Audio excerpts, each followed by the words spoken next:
Hello. We're live.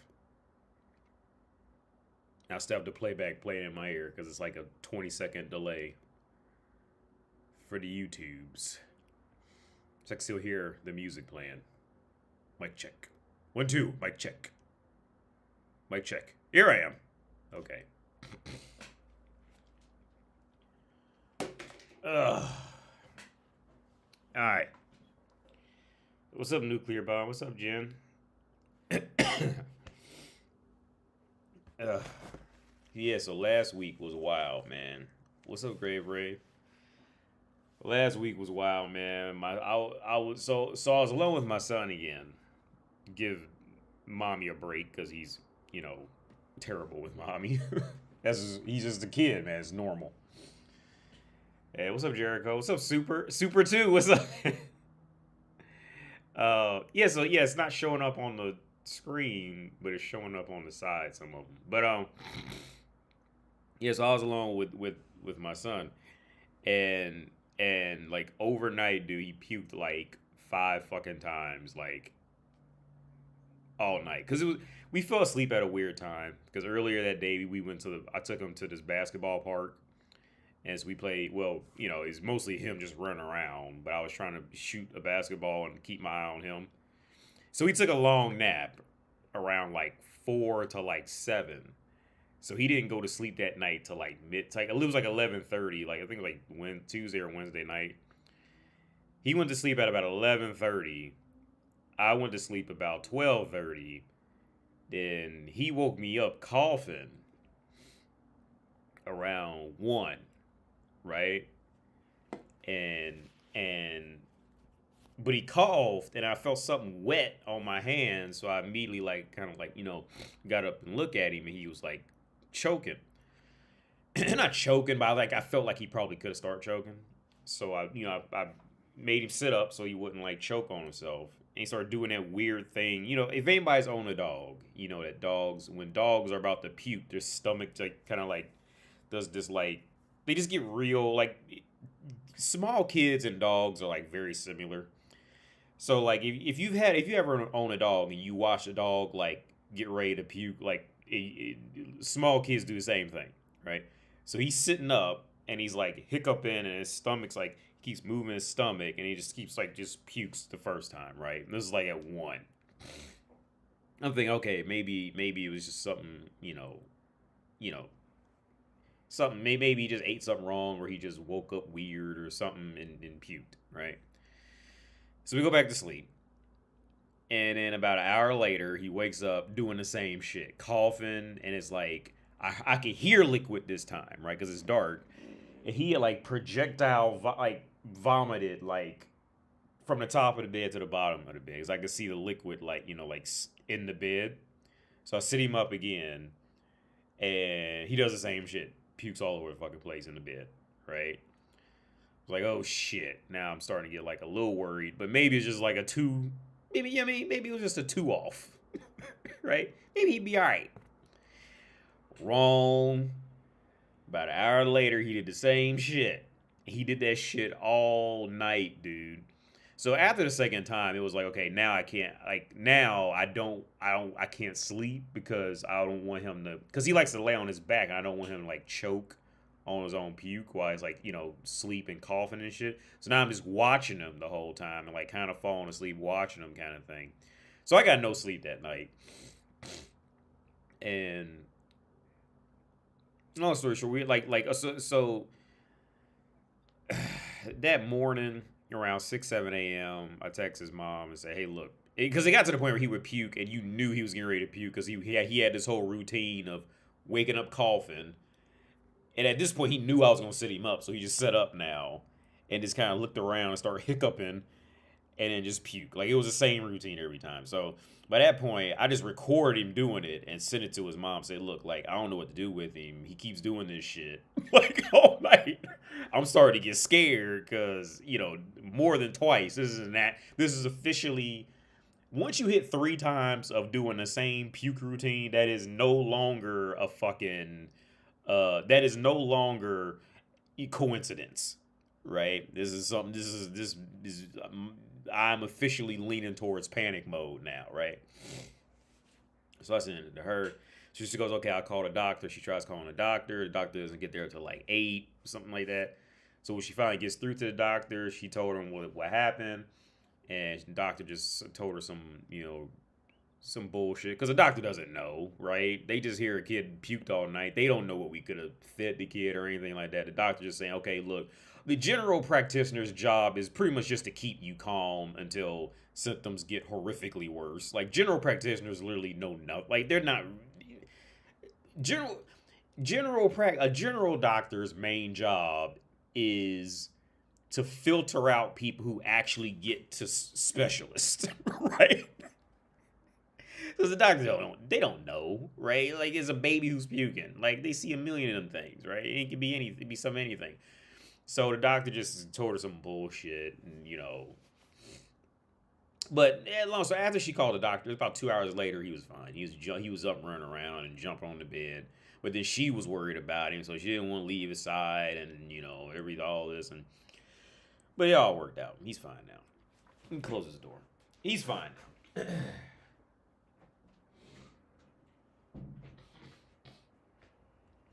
But that was about the worst puke situation he's had. He got sick one time when he was like about 1. He was like 1 in like 2 months.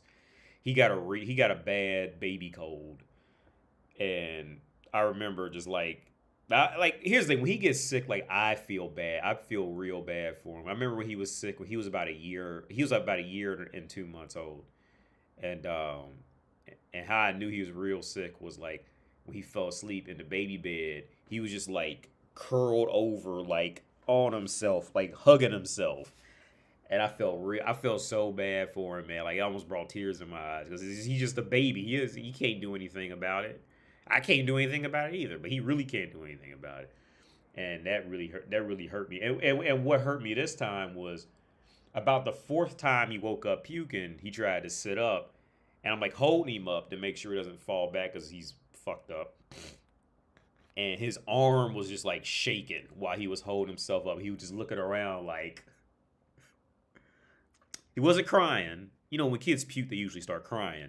He didn't cry any other times he puked. I don't think he even remembers half of it, to be honest with you. Because after he would puke, he would just lay back down and go to sleep. Right?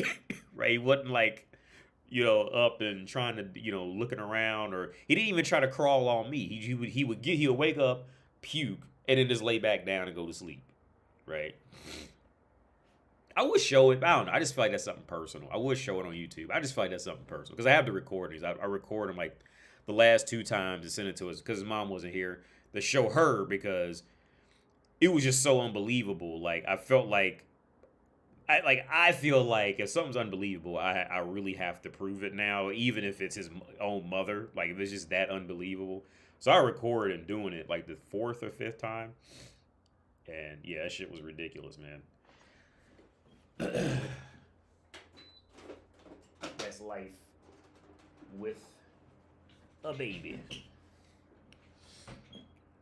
What's it? How you been, fam? I've been going through it. Honestly, lost my damn super. What the fuck? Yo, man, I'm sorry to hear that. I hate to say generic bullshit, but damn, that's fuck. That's rough. This before on my channel. I don't know which is. Oh, I see. I'm loading up. The loading screen just popped up. Am I still on? Maybe it's just my computer doing that. Let me check.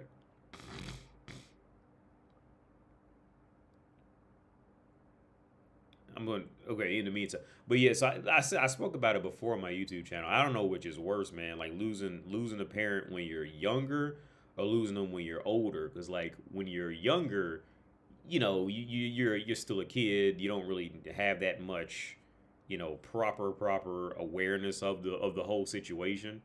But then when you're older, now you've got, but okay, go back to when you're a kid. Like, you always kind of like from my perspective, I always kind of look back and like wish I could have asked her questions as an adult now, kind of thing, but I can't.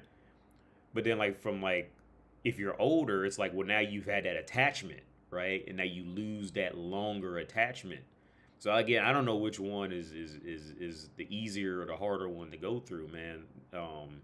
Just that reality of it. But again, man, like I'm the worst when it comes to these things. But like, but that's some rough shit, man. And I hope you're working through it the best way that you know how. And I'll tell you this, man. However you feel, whatever I want to tell you this, man. Whatever you feel or however you feel about it, that is exactly how you're supposed to feel about it. Don't try to change a feeling or thought. None of that. Just let it. Just let that shit. Just go through what you're feeling. Don't feel bad about anything that you might feel about it. Don't. Because here's the thing. Okay, like when my mom died, I didn't even feel it at first, man. I didn't feel it till a while later. It was a while before I genuinely felt it, right? Um, but I tell you this, man. Again, like whatever you feeling, just feel it. Don't fight it. Don't try to pretend like some other shit. Unless you have to just I get like if you just have to go to work because you just need money or something like that. I get that part. But like when you're with yourself, like don't just accept whatever you feel, man. Just accept it, man. For sure. Oh, you moved. Okay, Anthony, what's up? You moved. You're in a new apartment. First thing, nice. Anthony, oh, you said you lost your mom back in 22. Okay. Yeah, man.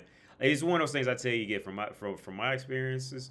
Look, man, just accept however you feel, and don't listen to society. Because here's the thing, man. If people never lost their parents, or for people who've never lost a close loved one, um,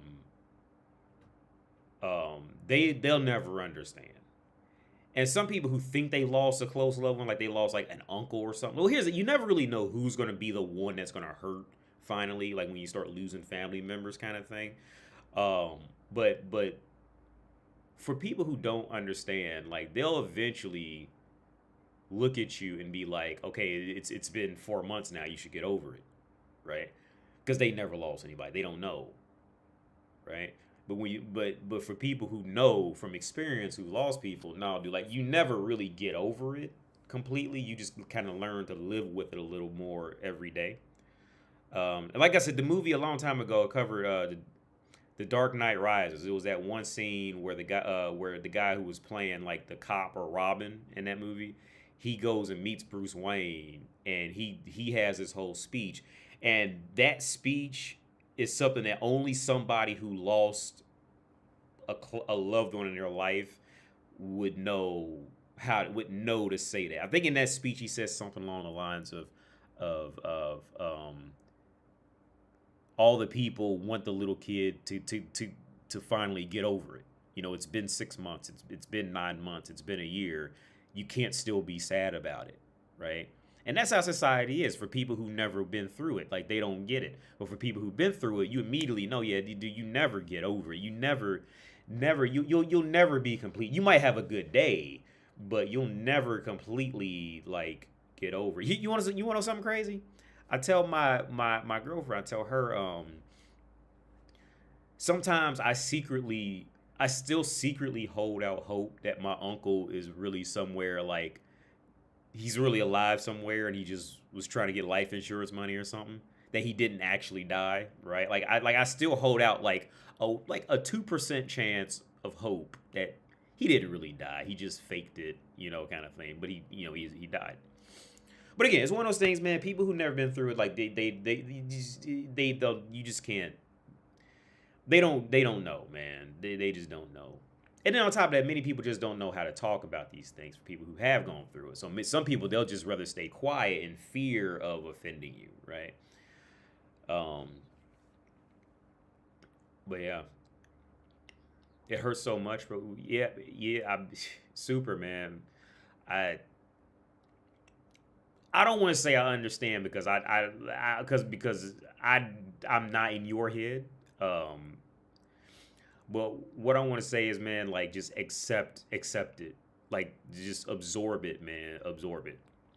And if you go down these like I used to go down these weird like flashbacks or just like trying to relive memories and times and all this shit. Like I used to just like completely like log out mentally for a while.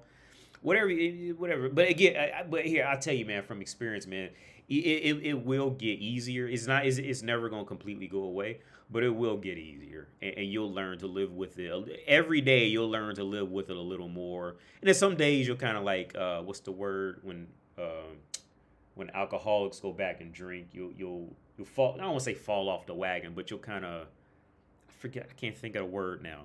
But you'll kind of like regress and progress for a while, and then you'll bounce back and be stronger.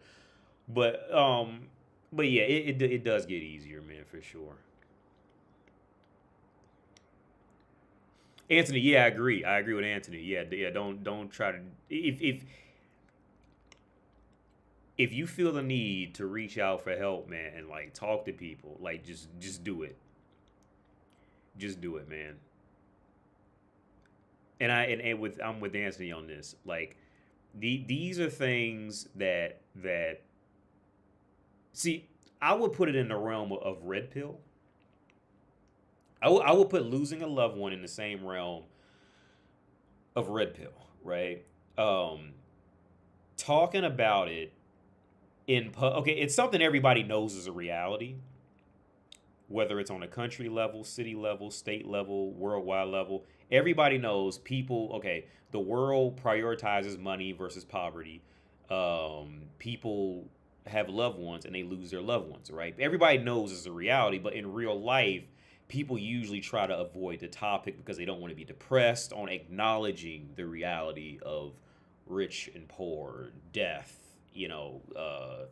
disease, famine. People don't want to. Don't talk about these things in public, right? So yeah, I would say like you could reach out.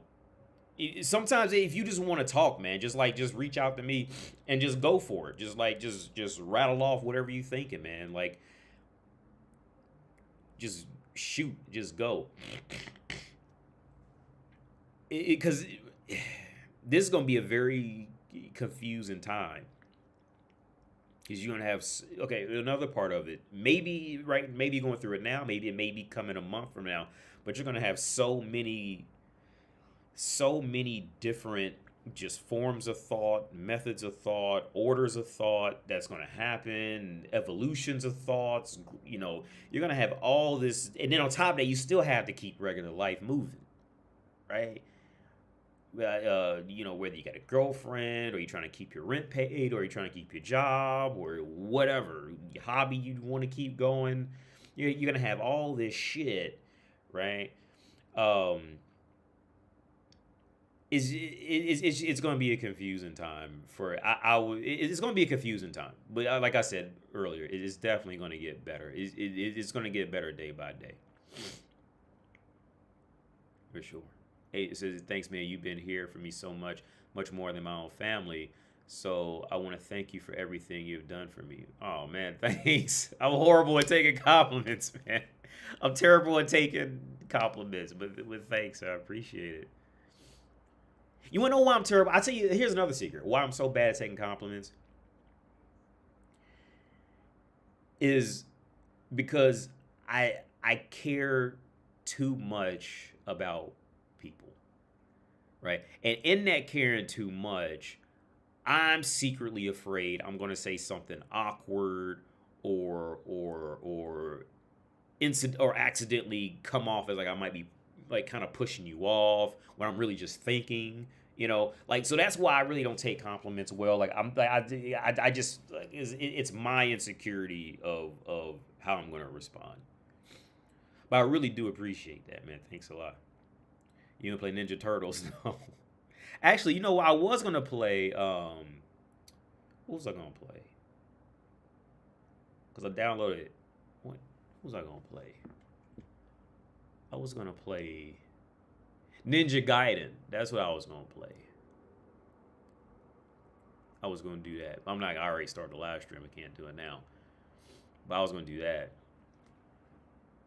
Cause I haven't played that in a long time. Cause I was playing Sekiro for a while, which I love Sekiro. Um, and I was watching people play Lies of P. Like here's the thing about the FromSoft or Souls-like games. Like I really enjoy it. And I'm not gonna go on another rant about FromSoft. Like, there are parts about FromSoft I really do enjoy. The difficulty in ways. Ultimately, like I just even when I watch another person play, like any FromSoft game, I can enjoy watching them play it because at some point the game's gonna look good because the art style. But what even annoys me from watching someone else play is when they get like when they get two-shotted, especially in a cheap way, like that even pisses me off. Watching somebody else do it and get fucked up, right? I hate that shit. And then on top of that, like I can't go into just like the horror, the constant depression and horror and all that is cool, but it's like Halloween. Like there's a reason why Halloween is one day a year. It's not a week. Right, because it's cool for that one day, and then after that, we need more dynamic. And from solving, it's always this constant depression. Like it's this constant. Somebody else said gloom and doom. It's this constant, like just gloom and doom, depression, just constant sadness. I want to play Lies of P again. I played it a while ago, and I kind of want to give it another shot because I got a lot better at those types of games since then. But I just don't like.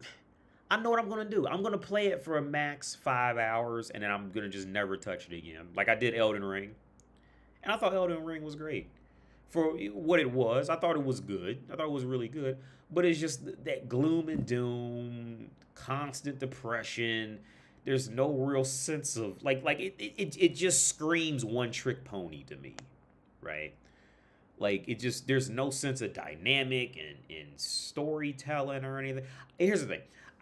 If FromSoft were to get Yoko Taro, the guy who did Nier Automata, with the storytelling of Nier Automata, if they were to team up, I think they'd make the best game ever made.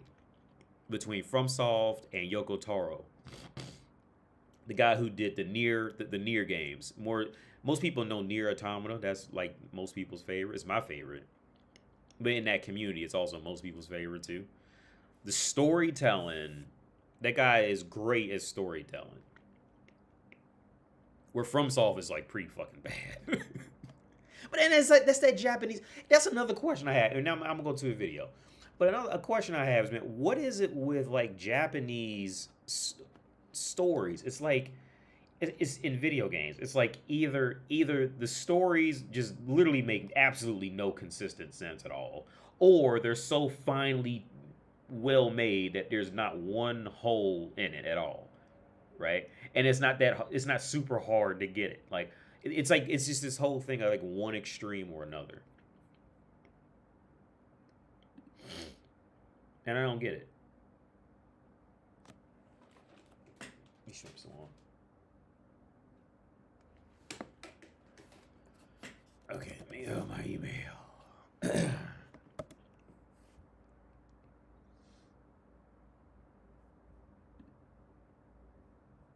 Oh yeah, Nier Automata. Yeah, I played Elden Ring. Elden Ring. Yeah, I played Nioh. If I'm pronouncing that right, I did play Nioh. Hang on. I'm gonna open up this real fast, and I'll go over those.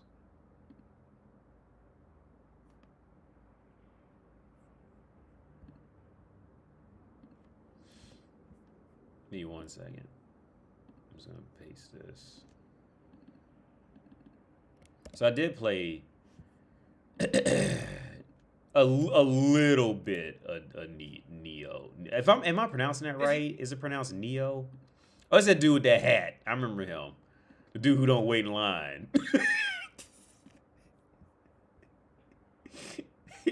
Dude claiming he don't be waiting in line. Is that my internet? Am I choppy? Let me. Where's my phone? Cause I hate being that. I hate that choppy shit. Yeah, I am choppy. Okay, it looks smoothed out. Yeah. So Oh yeah. So yeah, I did play a little bit of not Nioh. I don't know how you. I guess it's Nioh. I guess I liked it. It was like a good mixture of Ninja Gaiden mixed with like the punishing of Souls kind of games. I did like it, but it just kind of fell off to me, so I didn't stick with it long. But for what it was cool. It has I'm trying to think. It was cool. It was a like I said, it was a good. Oh yeah, because you in that one you had the different stances. You had the high one, the middle one, the low one. It was a good mixture of Ninja Gaiden mixed with FromSoft. I didn't dislike it. I just didn't feel like it's just that constant gloom and doom type of shit that just kind of just runs its course pretty fast with me. I just can't get with the doom and gloom kind of thing. But it wasn't bad. I think it's better than FromSoft. I think it's better than anything Souls does in terms of actual game. I think it's better than anything from. I don't think FromSoft made Neo, but I think it's the superior game for sure. I think Ninja Gaiden is a superior game, but in the realm of punishing difficulty, I would put Neo on the same level as FromSoft. Like you could get one like two or three shot at the wrong time in that from my experience with it. Um, Maybe four shot. It might take four or five shots, but you can't. Ninja Gaiden is more forgiving in terms of how many hits you can take. Um, but yeah, I was so neat. I did play not Neo. I played Ninja Gaiden. I always called it Ninja Gaiden when I was a kid because I had Ninja Gaiden on the NES back then, I never pronounced it right. I always pronounced it Ninja Gaiden since I was a little kid, but it's pronounced Ninja. Pretty sure it's pronounced Ninja Gaiden. But yeah, I played all those on the Xbox back when they first came out, man. I played it was the first I'm pretty sure it was the first two that were on the Xbox, and then the third one came out on on the 360, I think. I'm pretty sure. Um and I was watching a dude play I was watching a younger dude play Ninja Gaiden now, right? Like Ninja Gaiden 1, and he couldn't believe that kids were playing that shit back, when I was a kid, right? And that's what I be trying to tell people now, like all the games were hard like that back. Now I sound like an old fucking boomer, but it's a real like a lot. Okay, games when I was a kid were not made to be beaten by the majority of people, right? Games were not they back in those times. Games were usually not meant to be. They were not seriously meant to be beat. I mean, you could save your progress, but as a kid back in those times, like they weren't really meant to be, especially be beaten in like a couple days or something like that. Most games like they would just get way too hard, or just some. It was a typical Souls game. It would have some punishing difficulty that unless you found a way to cheese it, there was no way to beat it. Right? It was like everything was like from Saul. Okay, here's the thing: Dark Souls fits in perfectly in the early 2000s. From Solve, if you take Elden Ring in terms of difficulty and all that, relative to, because Elden Ring is the easier one. But if you take that game and put it back in the year, you demake the graphics. Somebody did demake the graphics, but if you take that game and time travel and put it back in 2002, it would be just another game. No one would. It would just. Oh, I heard this game has zombies in it, and that's about it. There's nothing special. The only reason there's something special about it now is because FromSoft was the only game maker to make it out of the early 2000s when all games were like that. So now the kids nowadays play FromSoft and they think it's the shit because it's difficult and they put 3,000 hours into it. Like no, is it's mind blowing. As somebody who plays video games, I just find it mind blowing how FromSoft changed over from this game that had a cult following, but nobody really gave a fuck about it outside the cult following, to now becoming like a defining genre of Souls right? It'd be like A Bug's Life. Remember that on the 64? Like if A Bug's Life had it came out now, it'd be like, yeah, it's a Bug's Life kind of game. You mean like Mario always had Mario, but so to say it's a Mario type of game, that's not really a thing because Mario was always Mario. And anything that came out after Mario was just a Mario clone, and everybody fucking knew it. Anything that was 2D and kid friendly, you were essentially just copying Mario, right? But it was just a thing. Nobody thought second in anything of it.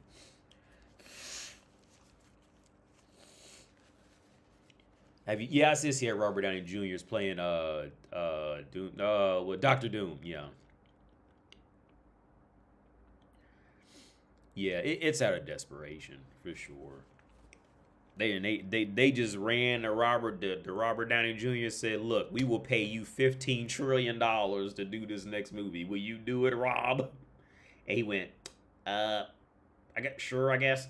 Yeah, yeah, sure, sure.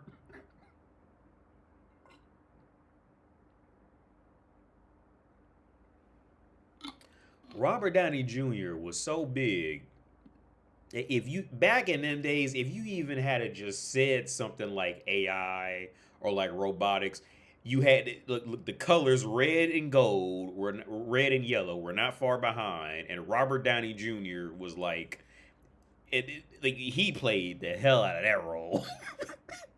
That motherfucker is Marvel. Okay, Marvel is nothing without him. I hate to say it, right? Because there's so many talented people in the special effects in some movies. You know what I mean?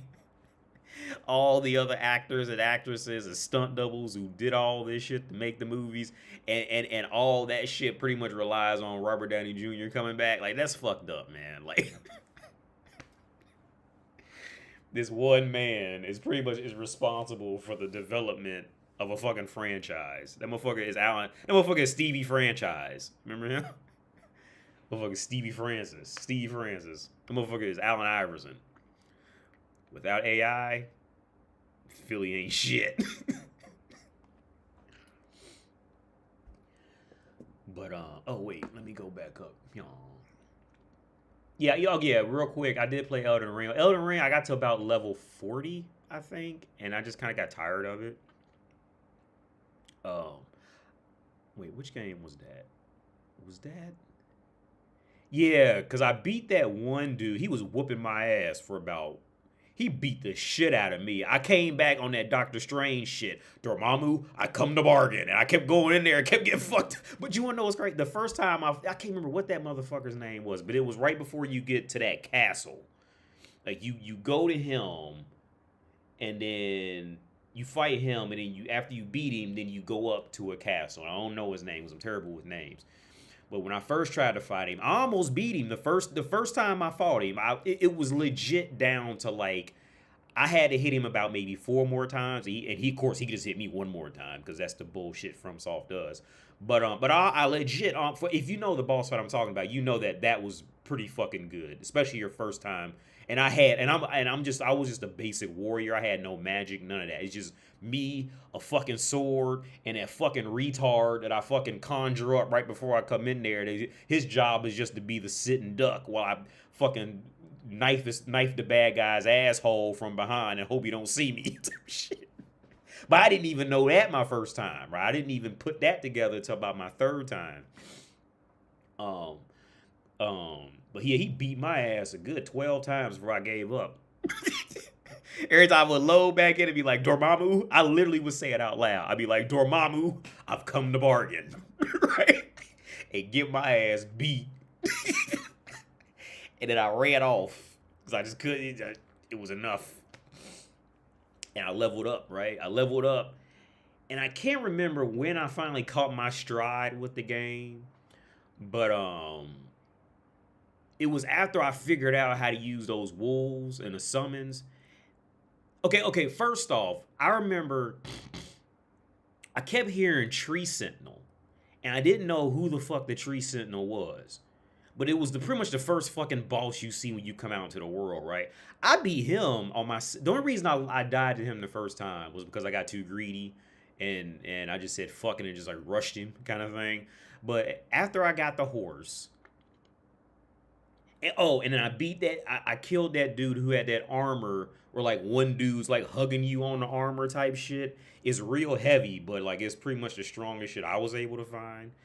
So I got the horse. I finally beat that dude and got his armor. Then I was beating all those bigger dudes, man. Like I beat the tree sentinel pretty easy. My second playthrough, because the first time I almost beat him, but I just got too greedy. But the second playthrough, like all I did was just we was both on horses. I just kind of timed the shit right, and then go in for a swipe, and then run away, and then go in for a swipe, and then run away. And I did that shit for about 15 minutes, but I beat him. And then I went off and did the same thing with those two big dudes with the spikes in their fucking chest, and they carrying that wagon behind them. I did the same thing with them. I just ride around them, hit him with a sword, gallop away, come in, hit him with a sword, run away. And I did this, and I killed both of them like that. And I got some sword that I'm not even strong enough to use. But yeah, a lot of the game became so. Of course, you're gonna level up a lot faster when you start beating the bigger dudes. So then I went back and fought that dude who I called him Dormammu and beat him the first try. Because then I went off and fought a bunch of those little bosses that would be like in the little like underground caves and shit. I beat like a cat one. I beat about 3 or 4 of them, like the random dudes that would like spawn in. I think they would be like kind of red or something. It says reconnecting. Okay, I'm back on. Okay, yeah. So I beat So then by the time I remembered that the dude who was whooping my ass, because I completely forgot about him. By the time I remembered him again, I went back up there and it just wasn't even a fight. Like I just summoned the wolves and I brought the dude in with me, and they just beat his ass. Like I think I might have swiped I might have unsheathed my sword like twice. That whole fight. Because when you summon the wolves, for those who don't know but may know Souls game, it's like 4 different wolves, and they all have a decent amount of health in that fight, and they do relatively a decent amount of damage. Then there's a magic dude. So at that point, that boss just can't figure out which one to go after, and then you just standing back there watching the fight. So it's like that's just it, right? It was easy, and he was talking all this shit like, "Motherfucker, I'm gonna come back and get you," and I was like, "Yo, shut the fuck up, fucking asshole!" Beat me 12 goddamn times in a row. Fuck you. I didn't listen to a word he said. Motherfucker beat my ass. I had the armor. My poise was. Oh, that armor fucks up you? But I didn't know that. Okay, because my little because the guy's so heavy, he can't dodge for shit anymore. He's just too heavy. He can't dodge. All I can do is just hope to block and hope to dodge a heavy attack, because he can't move. My guy can't move that well. But I think I'm about level 40, something like that, and I just got tired of it. Oh, because I remember that there was this. So when you go in the castle, here's the thing, because I seen it coming, but it's FromSoft being FromSoft, right? I made it to the top of the castle, and it was like this room, right? And like because it's FromSoft, I knew it was gonna be some bullshit, right? So I seen the room, and it was like a prize at the end of that room. And I was like, nope, this is FromSoft. I know they're gonna try to plan something, right? So I peeked my head in the door, and I seen this fucking knight standing to the left of me in fucking gray armor. I don't know what, I'm just calling him a knight, but the motherfucker looked like the dude from Demon Souls, right? But he was big as fuck. So I said, yeah, I got you, FromSoft. Fuck you. So I tried to creep over there to him, right? Because the whole room was dark, and he was just standing over there waiting on me to go over there and get that prize, because he thought he was gonna ambush me. So I went over there creeping. And as soon as I got behind him, and I was getting ready to pop his ass in the back of that fucking head, right? The screen just went black, and it started laughing. And then it brought me back to the screen, and I'm standing in front of the knight, like face to face. And I was like, I'm sorry, sir. I didn't mean to do this. And I couldn't leave the room because they closed the door behind you. And that motherfucker I got mollywopped. I was out. I was out, like, because it's FromSoft. I'm out in like 3. You're always going to be killed in like 3 hits when they want it.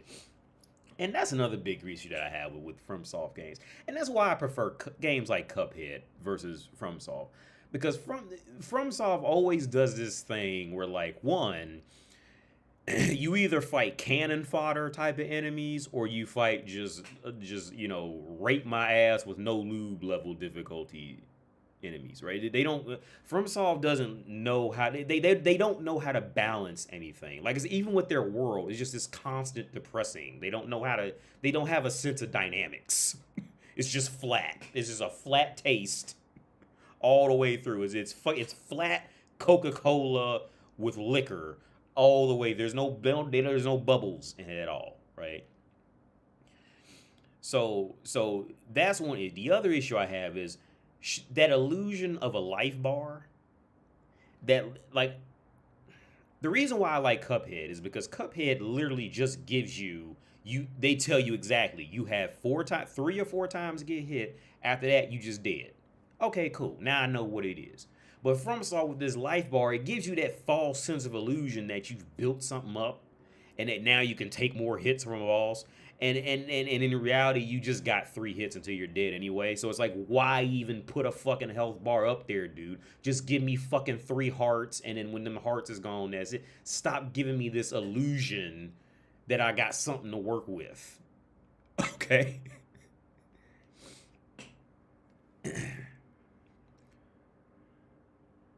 When your summons died, you was shook. Yeah. Okay, yeah, but let's start this video. This is a dude with the hat. I remember him. Dude said he don't wait in line for nobody.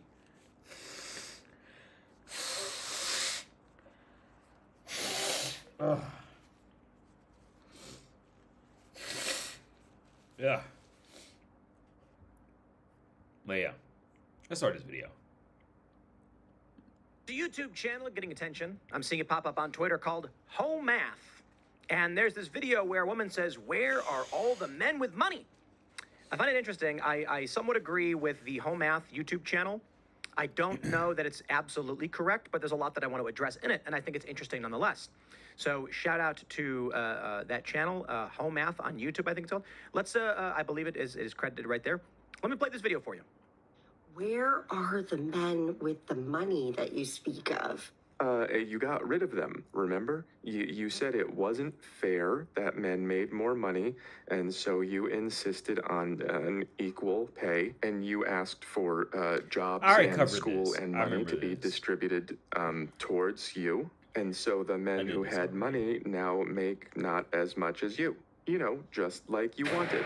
That's what you wanted, right? You might notice I use the same drawings every time because it's the same thing every time. That men used to make more, and then you want... I already covered this. I'm not doing this. I remember that from last time. About 2 weeks ago.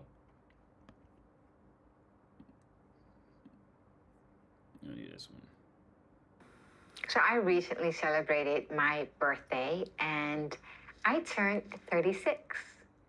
Now, I know a lot of people have a hard time, especially women, admitting their age, but I've never had that problem. Because I always say, if you don't get older, that means that you're dead. So let's be grateful that we turned older. But with getting older, I am thinking about my future a lot more. And I am slightly worried because I am living a completely different life than I thought I would when I was younger.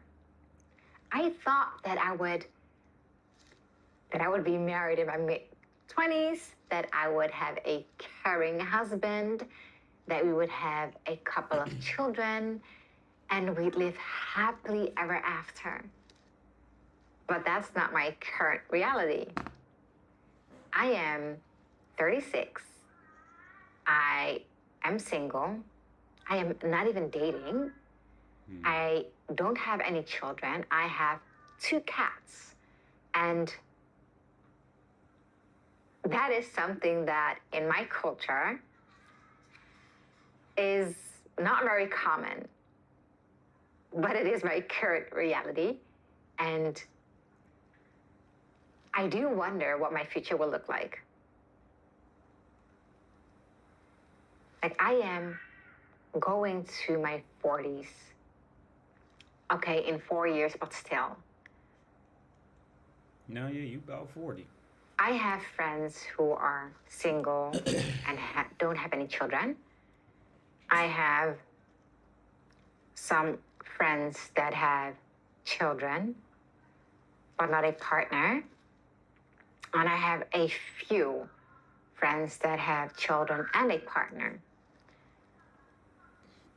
I don't want to be in an elderly home with my girlfriends having fun. That's not how I imagine my future to look like when I am old. Now, a lot of girls might disagree and say that that is the life that they want, having fun with their girlfriends, but I don't believe that that is true.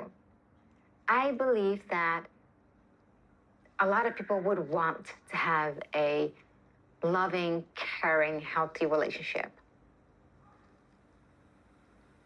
To grow old by yourself, I don't think that is something that anyone wants. I definitely don't want it. But that means that I have to change my life, because I never imagined that I would be in this current phase of my life that I am in right now. I am so focused on my career and business and growing and evolving, but does it mean that much if I'm doing it by myself? I find myself asking those type of questions a lot more lately. Even though I am alone, I am not lonely, but I do envision my future to be different. But some things are out of my control. For example, a partner. I would love to be married in the future, but that's out of my control.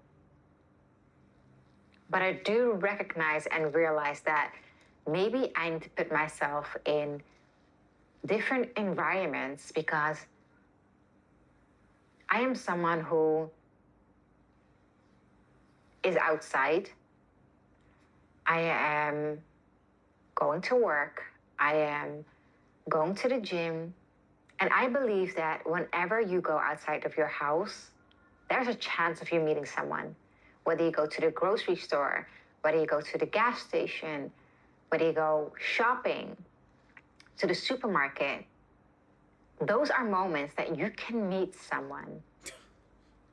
Now, I've been going to the same spots for the longest, and I have never met anyone. So maybe I should change my environment. I don't know why I've never done it. Maybe because it's just familiar, and I hope and think that maybe I will run into someone, but it hasn't happened yet, and I have been single for quite some time. So that is something that I truly have to reconsider. If I want a different outcome, then I have to do different things. It's like Einstein said, you can't do the same things and expect a different outcome. So I have to take responsibility. That's the definition of insanity.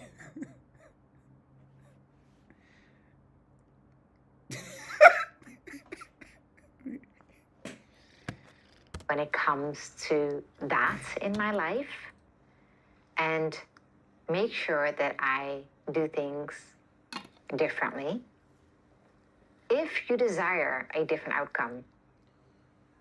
Now, I know for a fact that I don't want to be in an elderly house with my girlfriends. So I am going to work my ass off to change my environment, even if it's just going to a different gym location. I got a membership which allows me to go to different locations, yet I always go to the same 2 locations. I'm not sure if I want to meet someone at the gym or not.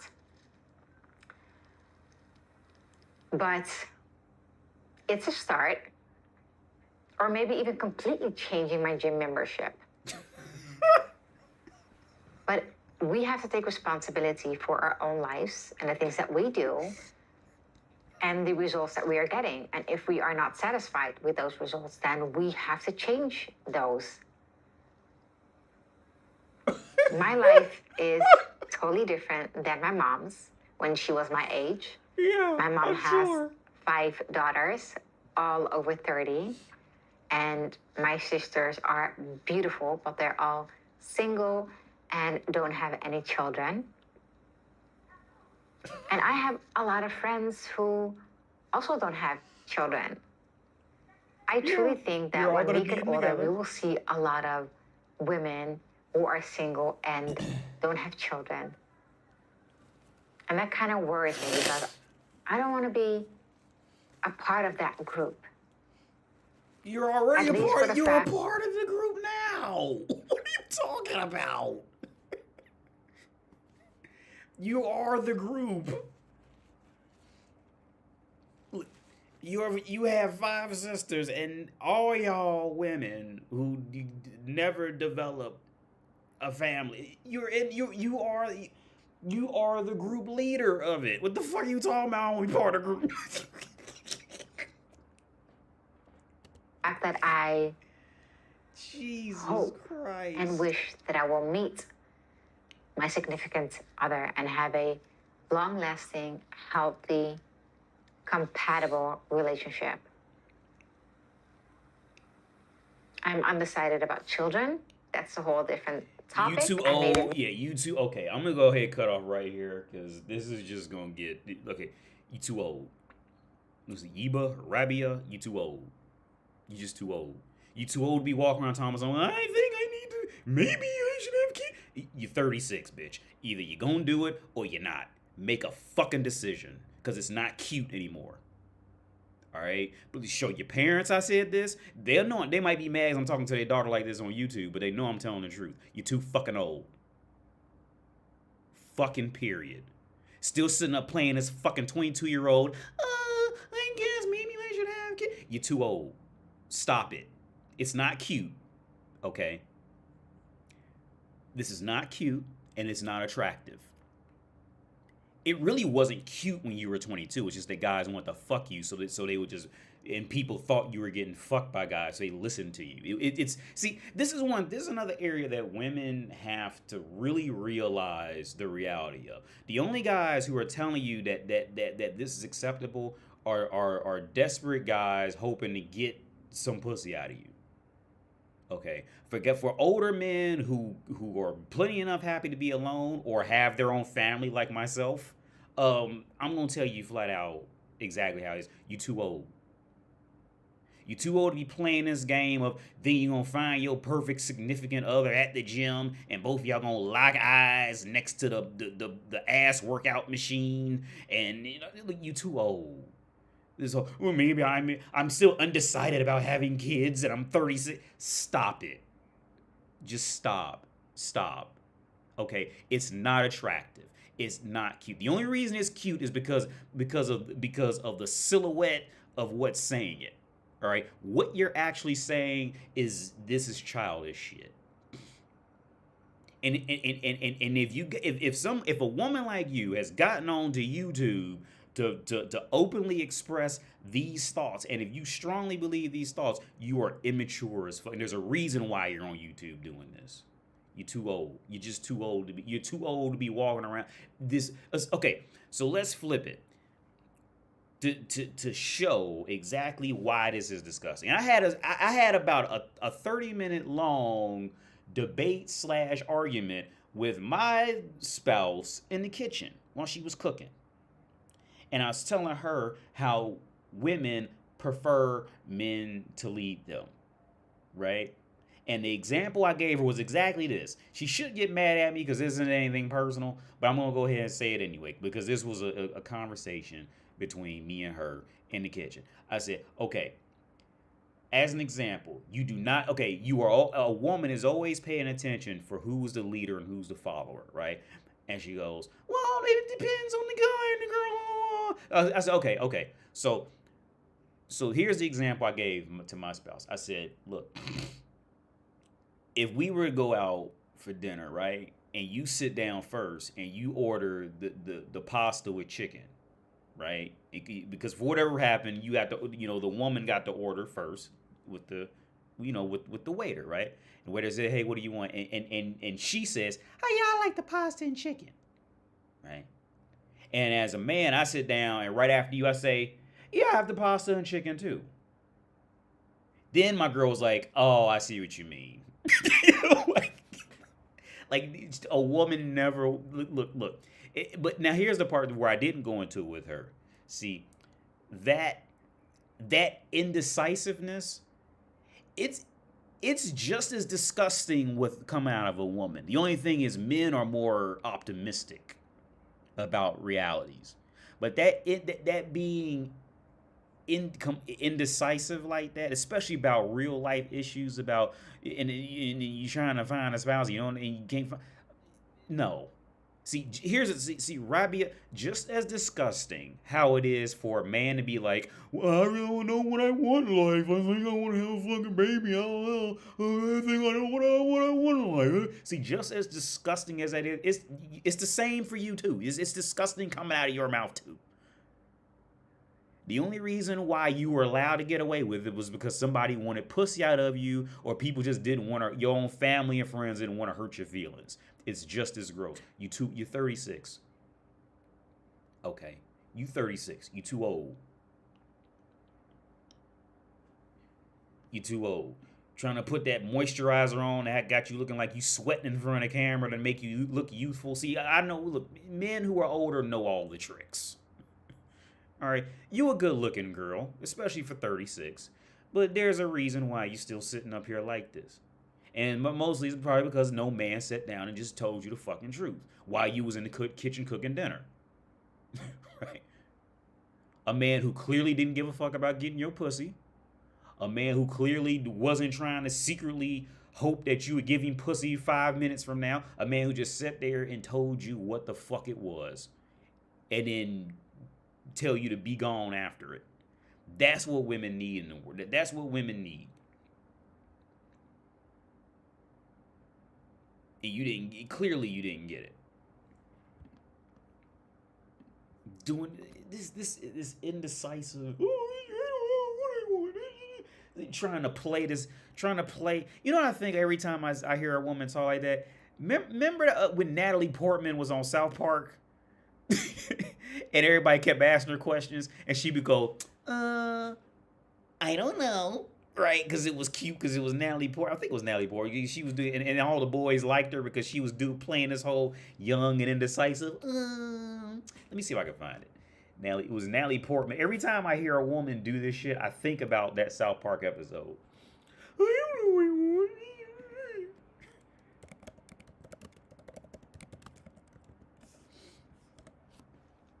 Because they would keep asking. Yeah, this is it right here. This is it.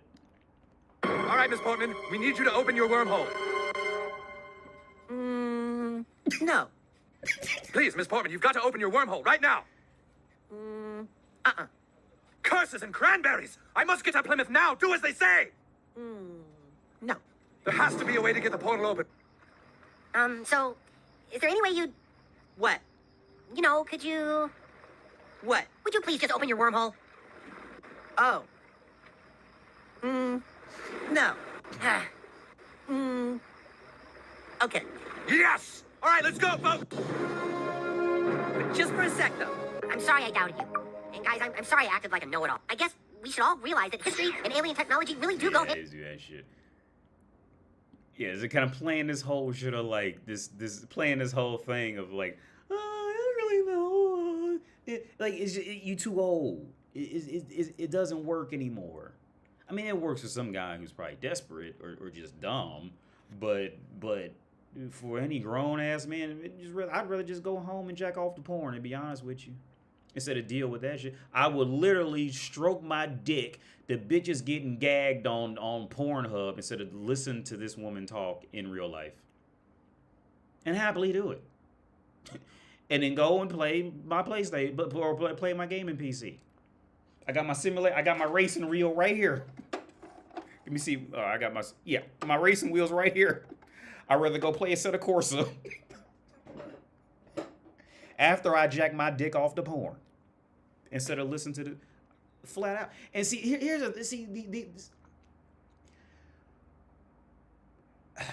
these are things that women need to hear. But weirdly, especially in North America, these things, in the US, these things took a severe wrong turn. Meaning, like, well, see, let's say if you come out here, right? I'm not going to say every woman just, like, crawling around looking to suck dick. But what I'm trying to say is, like, the women out here are definitely a bit better with reality than these severely westernized women. And I can tell this is some westernized shit. This woman is, if she's not in the U.S., she's in a country who's getting fed U.S. media like crazy through Instagrams, TikToks, and shit like this. This is usually how these women end up like this, one way or another.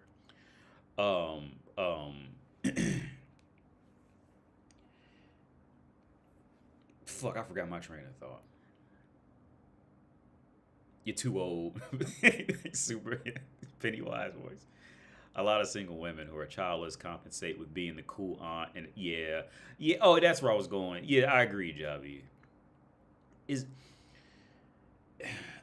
So the wrong turn that porn took in North America, the missing factor between North America, let's say here, is that in North America you don't walk a lot. There's no more, like, even from things like arcades to just going to flea markets or anything like that. A lot of these things, America incidentally took a wrong turn because we're very much more into just driving everywhere.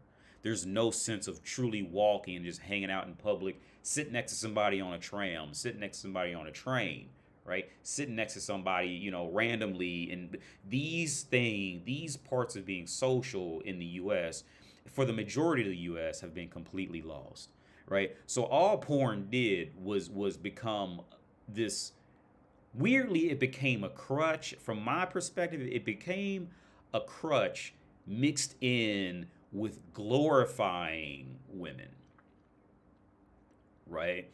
To the point where, and then on top of that, in the U.S., the women were so bored that all this Me Too shit started to come out, all this shit like that, to the point where men became just incredibly scared or feared women of getting rejected, ghosted, whatever the fuck. So men turned to porn more out of being desperate, right?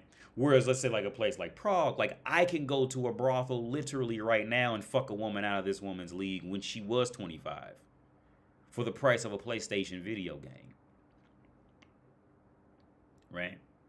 And she's dressed up, clean, walking around in heels and lingerie and all this shit, right? She's dressed and ready to go with a shower, a towel there for you. She's ready to go. For $60. For what this woman would wants her perfect guy to take her out on a dinner date with, I can go get some pussy literally right now at a brothel, if I wanted to, at a brothel. At one of the many brothels. Right? So porn here, the fact that the guys here do have that option, it's nowhere near that level of glorifying women, of giving women more for less. Even though women don't always get it because they're a woman, but it's nowhere near to the extreme as North America. From what I'm hearing and understanding, Canada's worse for its own reasons. But yeah, like this, she's done, dude. Like,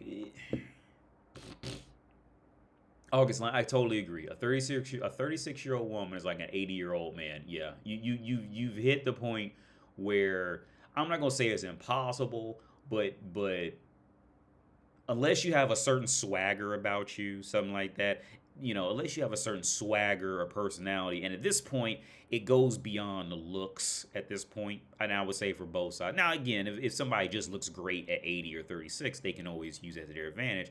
But the deeper parts, it calls for more of a actual personality and character for a woman at 36 or for a man at 80 to go out, and for an 80-year-old dude to go out and pull some 40-year-old pussy, right? It's going to take a certain swagger now, because the looks, it's a chance or the looks have at minimum faded, right? And I'll say 36, 40, 45-year-old woman is in the same boat. Is in pretty much the same boat.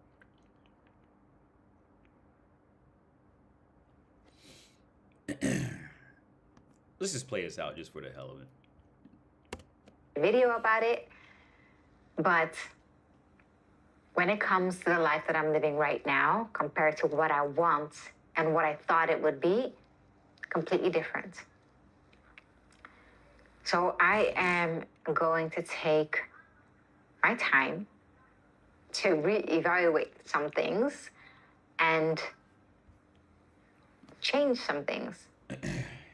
Because that's what it's all about.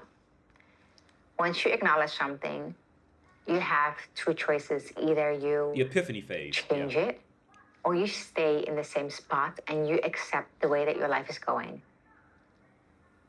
Now, for me personally, I have decided that I don't want what my future could look like. So I better change it and have faith in that if I do my part, then God will do the rest. The epiphany phase, yeah. See, these, yeah. Yeah, see, this, okay, I will put her kind of in the same boat as Jamiya Mushayava. I will put her kind of in the same boat as her. Because while she did hold on to her looks, what's that other one? I can't think of the other one's name. The one who said she wouldn't date a bus driver. She's more in line with that woman. The woman who said she wouldn't was a bus driver or something like that. But let's use Jamilia Musayava. The difference between her and Jamilia Musayava was Jamilia Musayava. I would say a large part of that would be the complexion of what got Jamilia Musayava over versus this woman, the colorism in the world. See, like, because here's the thing. I remember when I was in college, right? And there was this African girl who was pretty, right? And she was in this girl's range. But the problem comes in. See, if they can kind of pull this skinnier yet beautiful thing and be like this kind of woman, or like the other girl I'm talking about when I was in college, and they're like clearly brown kind of thing. See, like the attractive Indian women. I think Indian women can be completely beautiful. Like those Pakistani Indian women, I think they're gorgeous. When they can be gorgeous, oh, they'll be just unbelievably beautiful. But they fall into this weird category of, while they're in that country, they're like the shit. But they didn't get the memo that once they go to like the UK or something like that, they're a hot Negro. They missed that whole that part of conversion, just didn't make it. Right? Like you're hot for a brown girl, right? Like they missed that part because they were used to, in that country, being hot, right? Being the one that guys would trip over and all this shit like that for. They were used to that in that, well, like just like with black bitches in the hood. See, they're used to being hot in the hood, right? But if they have to go to like,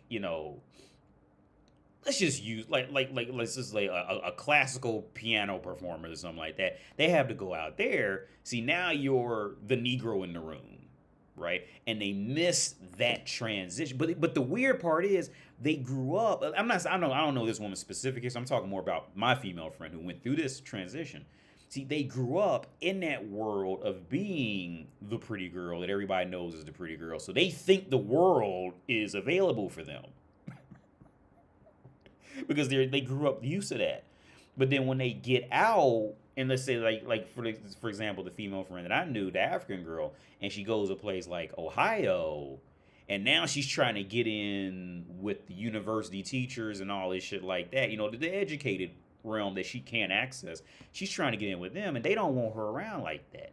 And she doesn't know why, right? And now she's starting to get tossed around. Nobody's keeping her. Nobody's messing with her like that. and she ends up like Mindy Kaling. Well, Mindy Kaling, she came up in a richer. She was one of them richer ones, so it was just a matter of time. But for the ones that didn't grow up in them richer ones, they don't get invited to parties like that, right? Unless they really they had to eat a lot of pussy to get in with them women, right? They not automatically invited to that shit. But yeah. I know super hot hood girls, but they don't know how to behave in other cultures. Yeah, no, I still remember, it's the little things that'll give it away too, man. Like the quality of, like, okay, for example, hood girls, when I was in Dayton, Ohio, and there was this place called The Green. The Green was this outdoor mall. And it was pretty much one of the last malls in Dayton, Ohio that at least looked like it was doing okay, because Amazon had pretty much wiped out every mall in North America at this point that I know of. And unless it was like a high-end mall kind of thing. Like a high end. I'm not talking like Nordstrom, I'm talking like high-end mall. Yeah, and I remember there would be these bars and these clubs there. Now I really don't like bars, but I really don't like clubs. I seriously don't like clubs. But of course, I would always have a friend that always invited me to come out to. They always want to go to a bar or club or something like that. It always happened probably once or twice a month. Somebody always want me to go, so I'd be like, okay, yeah, I'll go. And it was always funny going there because you would always end up stumbling into like a hood girl who finally found herself a white dude, right? But it would be like the clear signs that would give away that this girl doesn't know this area, because you can tell like by the quality of her pants, or like how she's trying to walk, or like the back of her hair is just like all nappy, but like the top's done, kind of thing. It would always be like one weird thing that would like completely give it away. Like, yeah, this is one of those hood girls that really, she might have found a white dude who just really wanted to try a black girl, or really likes black girls, and found her, kind of thing. And the girl in the hood, she's just trying to get out the hood. But it was always really weird. I'm thinking of one right now. I was sitting and I seen her from the back, and it was like the quality of her jeans was like that typical what do you call those dudes? I forget what we used to call them in North America, but it was always foreigners selling like shitty clothes. I can't think what we used to have a name for them. They was always cool dudes, but they would just sell like, shitty clothes, like fake shitty clothes kind of thing. And she had on like those jeans. She wasn't a bad looking girl, but the pants were just like, in that area that we were at, those pants just completely, she thought she looked good in them, but they didn't fit that culture at all. Turn this light on.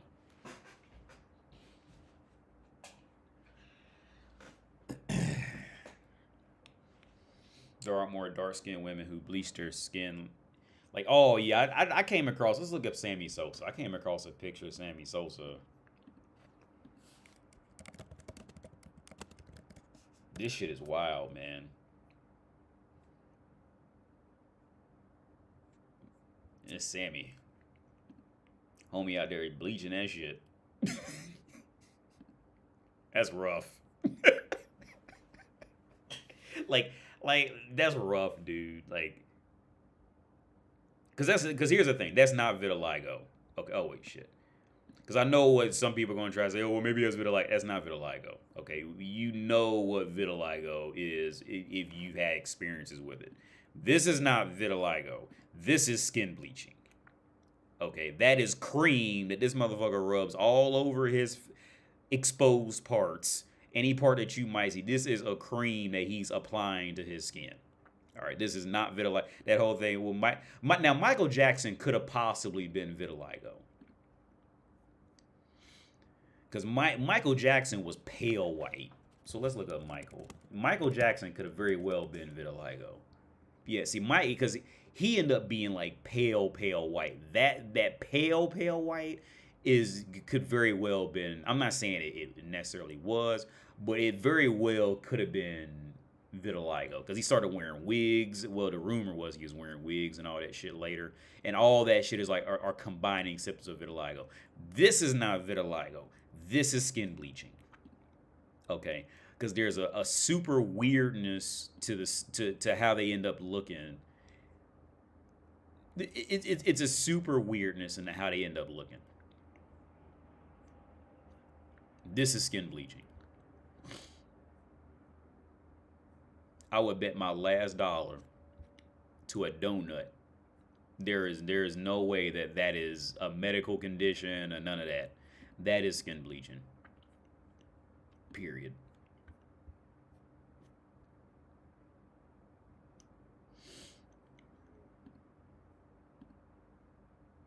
You think Michael Jackson bleached? I would. He probably could have to like help out with the total appearance because with his position, I wouldn't be surprised if he did bleach some of it just to help it out. But given everything that all the issues that he sounds like he had autoimmune issues, and these are all autoimmune conditions and complications from. Once you usually have one condition, you usually have some sense of others somewhere on your body. So I have alopecia. That's an autoimmune condition. Usually once you have one, at some point in your life, you're going to show some symptom or sign of another one. So for example, which not many people know this, but I have a small white dot like on my fucking like hip, and it's vitiligo. Like and it's literally the same complexion as Michael Jackson's skin, like right here. Well, that's really small, but hang on, let's zoom in. Oh. So when you see white people with like if you ever see a white person with vitiligo, like it still stands out, right? Because here's the thing was because vitiligo, how vitiligo usually works is you usually have it mimicked on both sides. Like you usually just don't have like one arm that's like pale white and nothing else is affected. Usually it'll be both their hands, like a part of both their legs. You know, it's usually going to not exactly mimic both sides, but it's going to show up on both halves of the body, generally in the same area. It's not going to be like the exact shape, but it's going to show up on both sides. And usually once people attain one of them, they'll usually get like some form of alopecia somewhere or something like that. Like it usually all happens, you know, in combination. It'll usually develop into other symptoms. Like I said, now Sammy Sosa, this is not vitiligo. Just, okay, Sammy, if you were to say Sammy Sosa had vitiligo, that'd be like saying Jada Pinkett had alopecia. Jada Pinkett did not have alopecia. Jada Pinkett got nicked at the barber and tried to tell people she had alopecia. I show pictures of people. I have alopecia. I've showed pictures of people with alopecia. This is alopecia. This is shit that I had when I was a kid. It would be shit like this. Right? Now, I mean, this is a type of alopecia, like just typical male balding in some senses. But I remember I was in the military and one dude had alopecia like this. He had it. I remember when I was in the military, this one dude, he had literally like cheetah spots like all over his head. Because even if you shave it, it's still going to be discolored like this, right? Like even if you shave it, it's going to be discolored until all the hair just falls out. Now, luckily, all my hair just fell out, so I don't look like drastically off. You wouldn't assume I had like some medical condition because the rest of my hair fell out along with it, right? But when I was a kid, I looked more like this. Like this, or like, you know, like this guy, right? This is alopecia. Now, with this dingbat shit, this is not alopecia. This hoe got nicked at the barber. Probably while she was sucking his dick.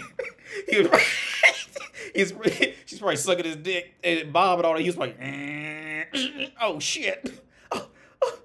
Now I just have to tell people I have alopecia. That's how I get out of it. Yeah. I have alopecia. You know why she's jacking him off? She's probably thinking about it. I've been nicked. How do I work out my way out of this? I saw him I have alopecia. Probably turn around, looked in the mirror while she's jacking the dude off and shit. What's the nick look like? That hoe got nicked at the barber, dude. She got nicked. That's not alopecia. That hoe got nicked at a barber. This is not alopecia. Again, where we at? Let me go back to actual alopecia. This is out. Yeah, this dude has it on his beard. That's wait, shit. This dude has it in his beard. Yeah, see, shit like this. This is alopecia. That's, a little late in the game, but that's alopecia. He's got it in his beard right there. See how this girl's hair is? See, now, that's some shit you go on stage and punch a motherfucker in the mouth about, right? Like, now if Jada Pickett's hair had to look like this, then Will would all the way been in the right spot for doing some shit like that, because that's a hard thing for a woman to work through. Now, if Jada Pickett was walking around with some shit like that, or let's say, like, if Jada Pickett had been caught on camera with, like, her wig fell off and her head looked like that underneath it, and then Chris Rock had went up there and said some shit like that, yeah, then I'd completely agree with him on that. Yeah, go up there and check it and tell him to shut his fucking mouth, right? Then I would completely be on Will Smith's side. I would completely align with him on that, right? But this bitch had a fucking nick, dude. And that's over-exaggerated. Right? Bitch ain't got no alopecia. Like I said, if her head had looked like, where is that? If Jada had looked like this, then I would be like, yeah, Will was right for that. He was all the way right for that. And let's say, like, society tried to, like, roast her for it and all that, like that. TMZ, like, oh my God, look at Jada bald head Pinkett Smith, and they had been roasting her, right? And then Chris Rock went up and said, yeah, G.I. Jane 2, can't wait to see it. Yeah, then Will would have been all the way right. He would have been all the way right. I wouldn't have argued any of that. I'm like, yeah, Chris, you had it coming. But what happened? No.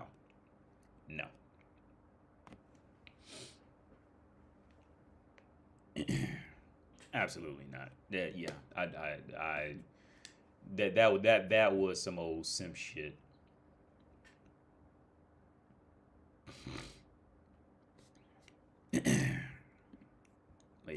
But yeah, where's my recommendations?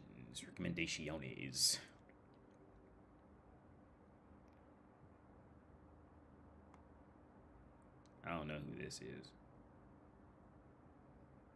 I remember hearing about this. This is wild.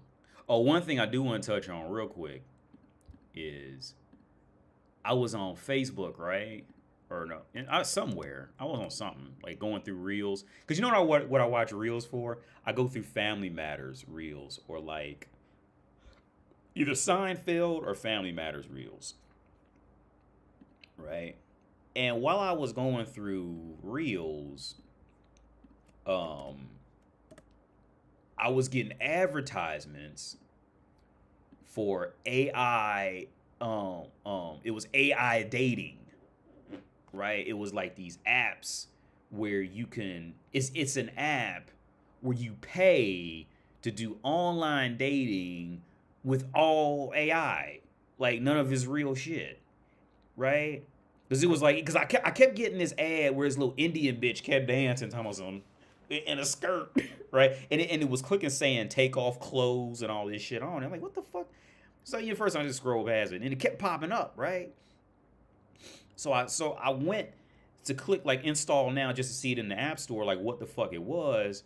And it's this AI dating app where you have to pay, like, I think people in the reviews saying it was like $25 a month or something like that to get to chat with AI women.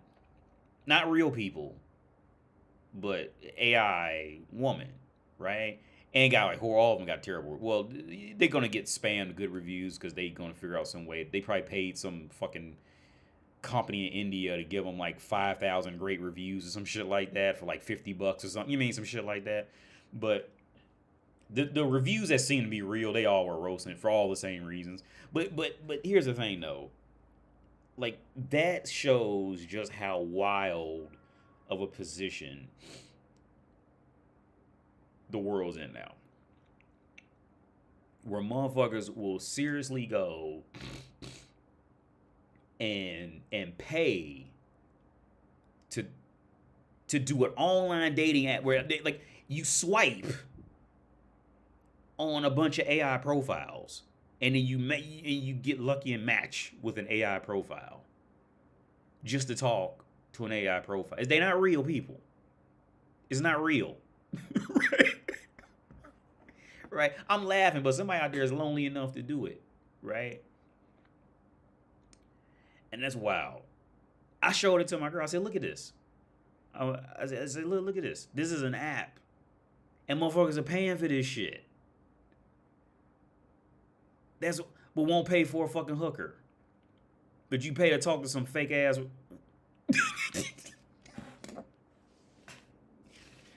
That's wild, man. That is deep. That's deep shit.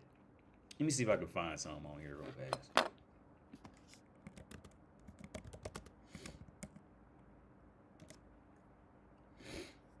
Where was the one? Because some of them, because I Googled it earlier to try to find it for tonight. But,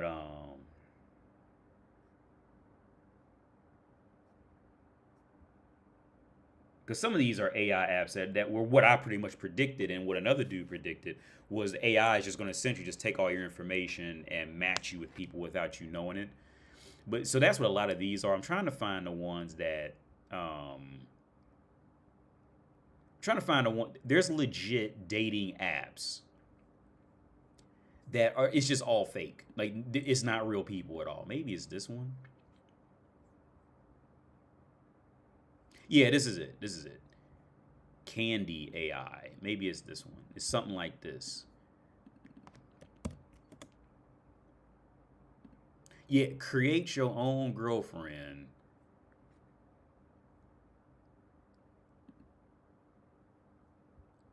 Okay, yeah, there's no nudity. Okay.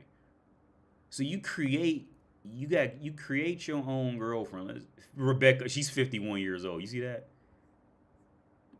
She's 51. Let's go to 51-year-old Rebecca. Let's just try this shit out. Suggesting, hi, nice to meet you. What up, ho? Oh, I gotta create an account before I can even talk to this bitch. Talk to this fake AI shit. So you can sell my information.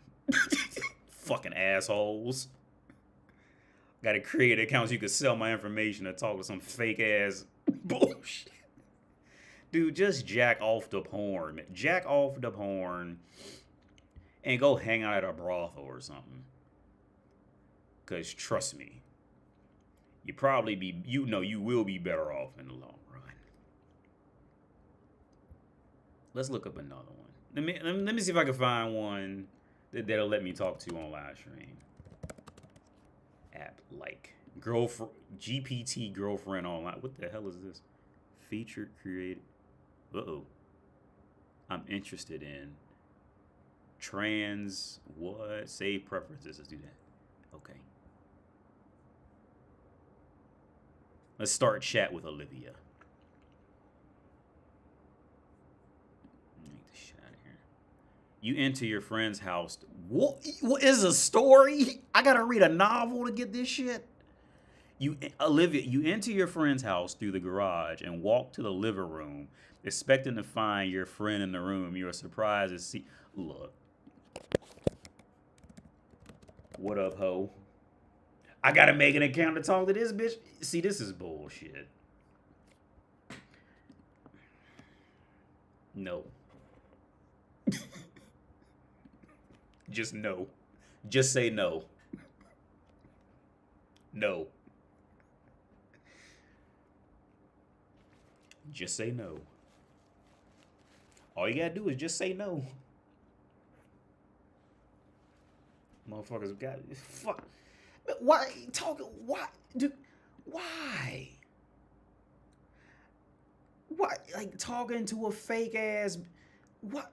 Well, you would rather, okay, if you're gonna read something that'll fucking enlighten you, I'm not. I mean, look, people have reasons for doing shit, so I don't mean to bash it completely, but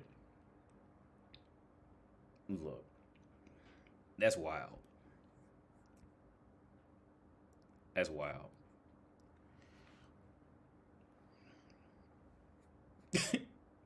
I want to try another one. I want to try one so I can get through.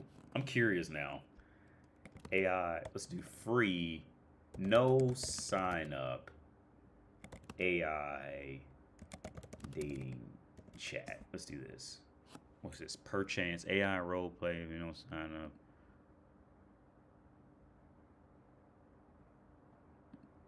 The bot Nick Ho. Daddy. Describe who the AI bot is and what personality you want them to have. Dumb hoe who needs attention.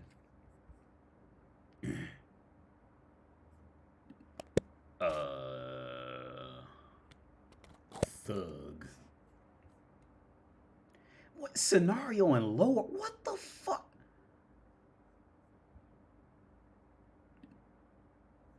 Motherfuckers doing too much. Ho, I guess Ho's thinking right now. Pouts and look around the crowded room. Her eyes scan the room for anyone who might throw a glance. Hey, daddy, she coos, sliding up to a man who looks like he might be able to give her attention she craves. Why are you so stupid? Send message. What does Ho say?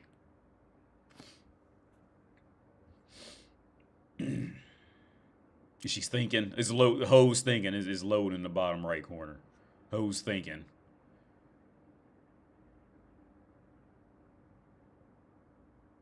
Hello.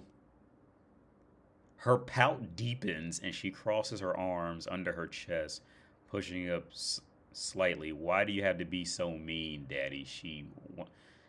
Her voice. This is too much. Get the fuck out of here, man. Y'all writing fucking novels for this shit.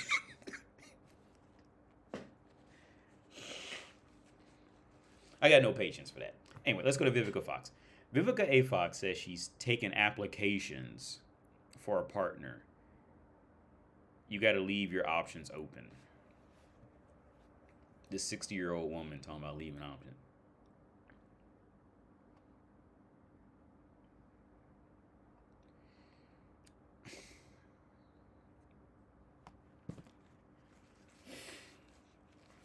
That Botox has her looking good for 60.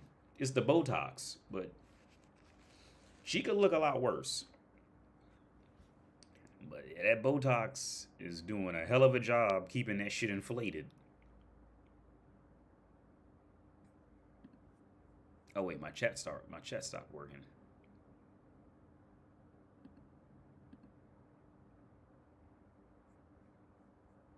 Wait, hang on. Yeah, there it is. Vivica Fox. Oh wait, okay. Vivica A. Fox is single and ready to mingle. The actress, 59, open about her dating life and what she's looking for in a potential suitor when she appeared on Today's show, with Hoda and Jenna earlier this week. I'm wanting to date. It's just limited resources out there, right? Because I'm not getting on an app. I'm old-fashioned, Fox said. I need to meet you, and sparks happen because I just believe people make up stories saying who and what they are. Knowing that she's looking for a partner, the Not Another Church movie star further explained, when I say a partner, I want someone who's going to be fun. Yeah, I want somebody who's fun, who's not intimidated by who and what I am, and that likes to travel and is going to let me go shopping. Look, nobody is intimidated by this. Okay, this is something. I mean, this is something that women have to really understand. Men can be intimidated by a really pretty girl because she's just pretty. Okay, so that pretty much tells you where I'm going. I'm not going. Fuck, I'll go elaborate. You don't make that cut. Okay. Unless the dude just has a weird thing for you, there's no reason for any man to be intimidated. But here's the thing. I can see her. Well, no, okay. Some guy is going to be intimidated by her. right? There's always a dude who would be like seriously intimidated by this woman, right? Now, I think her time is pretty much up for it to happen. But there's always a guy. There's always like some dude who's like, he's just not in her league of dating, and he'll be intimidated by her and all this shit. Like it's all these dynamics always happen. But she far more deserves saying anything like that than this. Nobody's intimidated. Vivica, nobody's intimidated. There's a reason why 50 never came back. Nobody's intimidated. Women using when by the time a woman has a say, men are intimidated by her. That's usually her coping mechanism at that point. For the women who genuinely have men who are intimidated by them, those women usually have no idea the guy's intimidated by them. Okay.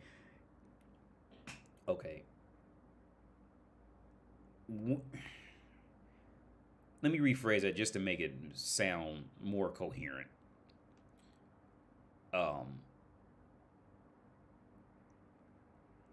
The only women that men are intimidated to talk to, the women have no idea.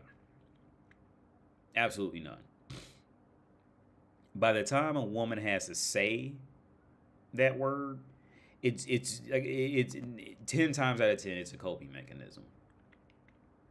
It's in the same realm of the wolf and the grapes, right? Coach Red Pill used that example for another situation, saying how so with the wolf and the grapes, a wolf was trying to get some grapes out of a tree, but he just couldn't. No matter how high the wolf jumped, he couldn't get the grapes out of the tree. So the wolf walks off and says, "I didn't want the grapes. They were sour anyway. Grapes weren't sour. He just couldn't get them." It's in the same realm as that. By the time the wolf had to say the grapes were sour, nothing wrong with the grapes. He just couldn't get them.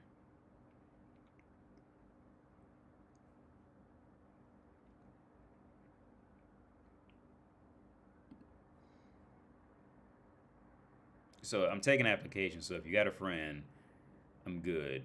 And I don't discriminate. I'm not against different nationalities, so you can know that too. You got to leave your options open, added Fox, who was previously married to Christopher Harbers and engaged to Omar Slim White. Jesus Christ. Seriously. Okay, and this is going to be, okay, in a woman's world, this is going to be me, right? Because women aren't used to hearing any truth, because they used to just run off and find somebody to tell them what they want to hear. Okay, with a picture like this, the only men who would look at this picture and be like, yeah, that's it, right? The only men who would look at that and say that are the men that she's not going to want. Okay? Or a man who just wants her because she's just a thick black woman or something like that. And he'll throw her away right after, right? There is no man that she's going to want who's going to look at that picture and be like, yeah, she's the one. No. Those years are long gone. Now, let's look up Vivica. She was the shit when she was younger. When she was younger, she was this. Like, Melissa Fox. Melissa Fox, Vivica Fox, they were like the black women back in the day. Her and Melissa Fox. Melissa Fox is doing this other show. Melissa Fox. How you spell Melissa? I don't know how you spell her name. What the hell is this?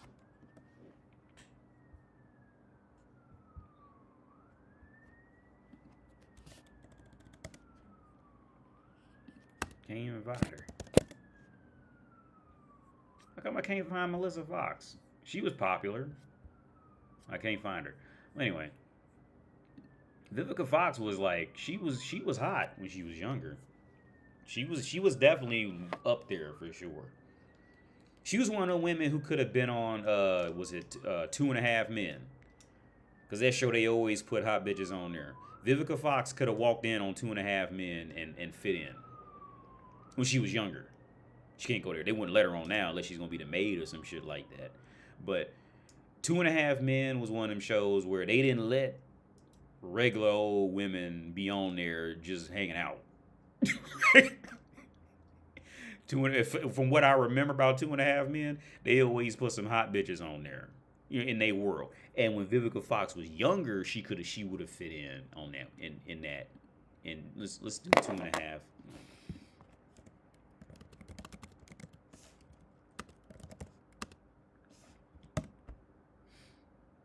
They would always put some good looking woman, you know, some physically healthy looking woman on the show.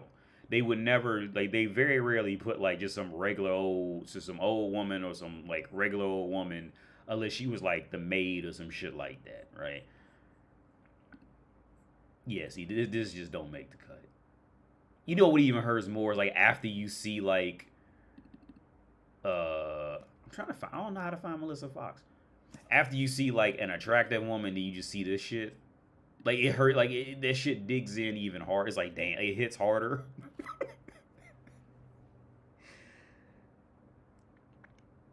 Yeah. Melissa Ford. That's how you spell her name. Melissa Ford. She definitely aged a lot better for sure. Melissa Ford. I said Melissa Fox. Melissa Ford. She aged much better for sure.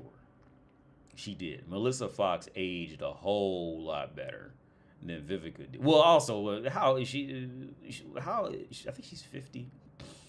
It said she's 47, so she's like about 15 years younger, 13 years younger, 12 actually.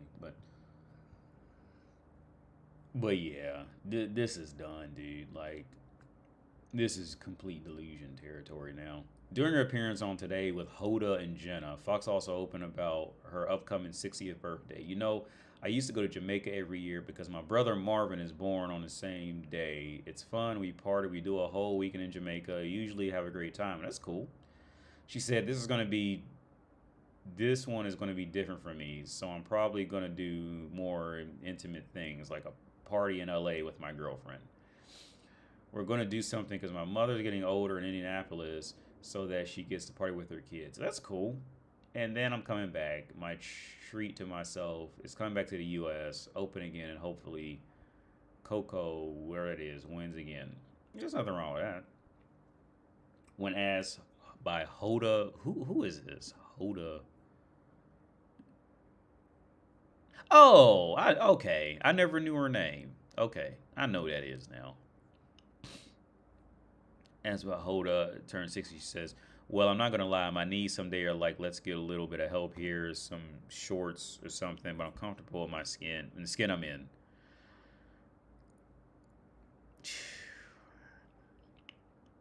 That's rough, man. And I was telling my girl this, man. I was telling her, like, the hard part about women is aging. Because she knows exactly everything I talk about and what I think about.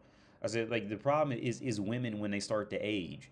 Because when women are younger, they could just walk past any clothes store and see clothes on a mannequin and be like, yeah, I'm going to wear that and look cute in it. No matter what it is. When they're like 20, they don't have to think. They could just walk past any clothing store they see a mannequin and be like, I'm going to wear that. And be all right. Right? But when they start to hit like 30, 35, they can, you know, a lot of times they're either going to get rail thin or get fat. It's very difficult for women to stay in good shape their whole life. Either they're going to get rail thin or they're going to puff up like crazy. Right? It's usually, now every now and then you do get lucky, and some of them do age proportionately well. Like Melissa Ford, she was one who aged proportionately well. Every now and then you do find these women. I would say even this Hoda woman, she aged well. I mean, her face, you know, she's got a situation, but you know, she aged proportionately well. I would say Tyra Banks was another one. She aged proportionately well. She didn't gain a bunch of weight or she didn't turn rail thin, right? She stayed in that proportionately. Well, but the hard part about when women age is how do they start to dress after that to be acceptable, right? Because I tell my girl all the time when I'll be walking through Prague, I walk through the city, like I'll see a woman in like knee-high, high heels, a short skirt and a nice shirt and her hair's done, but then you see, as soon as you see the side of her face, you see just or she looks down, you just see all the wrinkles and it all just like bunches up and just throws the whole thing off, right? And so it's just really weird for women to age gracefully, and it's even worse is because they'll try to get advice from other women, and other women don't know what the fuck they talking about, right? So it's like they either have or like, okay, like for example, I remember when Kanye West and Kim Kardashian had first broke up, and that was a great example of how this plays out, because Kanye West was dressing Kim Kardashian. He had to tell Kim Kardashian how to dress. And as long as he taught her how to dress, she was killing it. And then when they split up and he wasn't there telling her how to dress for a while, she was wearing all types of wild mismatch, because she had no, women don't know what looks good. They don't know, right? They're just kind of just hoping it works out, right? And she fell off for a while, and she probably found either like a gay wardrobe dude or some shit like that, a man who came in there and told her what the fuck to do, right? How to start dressing again. Because women really need that help, man. We went through that here. I went through my girl. I remember when she finally broke down. Let me go through her closet with her, and I just told her, okay, this works, this doesn't. This works, this doesn't. I'll wear this blazer because this blazer fits me, but it don't work with you no more. Right? We had to go through her closet and pick the shit out, because she doesn't know. Women don't know. You have to think from in the perspective of a woman. Like, the woman is literally only attractive literally because of just growing in biology. She's never on the outside looking at herself, so she doesn't know. She has no idea of what actually makes her cute. And on top of that, what makes her look attractive to a man, right? Women don't know. They don't know, right? They don't get it. And the same can be said for men, right? Men, as a man, like we really don't know what makes us attractive. I mean, we have that general overview of, be in shape or, whatever the fuck like that. But we really don't get the facial features and this type of shit that a woman can genuinely find attractive. And on top of that, women they focus on, it's like women look at more so on the ride of the person than the actual person, right? So it's just all these other factors in it. But women don't know. So you really have, I said a while back, and I told my dad this. I think any man who's a porn addict, male porn addicts should be employed as fashion designers. I said this a while back. I told my dad this. I think men who are addicted to porn should be fashion designers. They should be, or fashion consultants. When a fashion designer don't know what to do, when a star doesn't know what to wear to a ball or some shit like that, you go on, you just, maybe that should be my next business venue. I'm gonna go and find porn addicts to be fucking dressing consultants for women, right? And just make my own business, like fucking Uber or some shit. You need to go to the club, we'll just video chat with Paul to see how you look in a skirt, have him giving you an honest opinion, and paying $30 to do it, right? Maybe I should try doing that shit. Just go find porn addicts and make it like a one-to-one chat. Make an app where they connect when the bitch want to look cute before she go out to the club.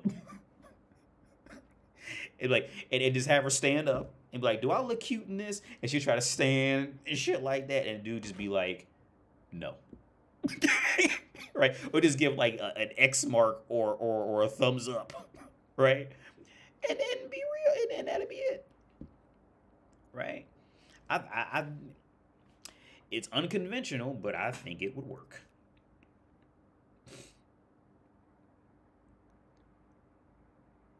Java, yeah, they make it harder for themselves by wearing makeup for Yeah, man. Cause see, Java, in my opinion on the makeup thing is now some women severely develop with makeup. Some women go from a 6 to a 9, right? Some women they throw on a little bit of makeup and they're in a whole different league of places they can get into, right? But it's not that way for all women, and women don't understand. Women only operate in extremes, either balls to the wall or nothing. Like they don't understand balance, right? Right. So, but my opinion with makeup is since women on a whole don't know what's attractive, they want to feel like they contributed to it in some way. And so that's where trying to put on makeup, trying to get fake nails, trying to get fake eyelashes, that's where all this comes from, right? They want to feel like they genuinely, like women, okay, a woman's entire existence in the world is constantly clawing at the feeling of accomplishment that men get daily, right? Women in makeup, again, a woman's existence and putting on all this useless effort and all this shit is because women have this deeper desire to want to feel a sense of accomplishment that men will naturally accomplish either through video games or through some type of sport they're playing or woodworking or whatever the fuck the guy's doing. Women see that in men and desperately want that feeling. Right? So what does a woman do? Well, she knows she's going to be shit at most of the things that men like to do because men have been doing it longer than her. So the only thing that she can control in any kind of way is the makeup. So what does she do? She goes in there, puts on way too much goddamn makeup, nails that nobody likes, eyelashes that sometimes it can look kind of cute, but really just is kind of weird the longer you think about it, right? So then what do women do after they've applied all this work towards an accomplishment? They go around other women and compare with each other, right? They go around other women and say, oh yeah, you look cute in this, you look cute in that, you look cute in this, right? And none of them know what the fuck they talking about.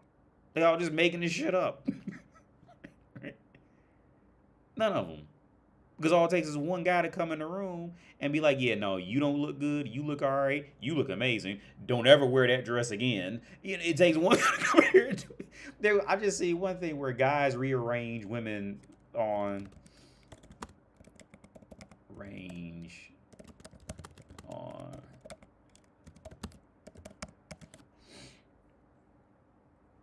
yeah, because the women, they try to do it and they don't know. They genuinely don't know. Like, women don't know.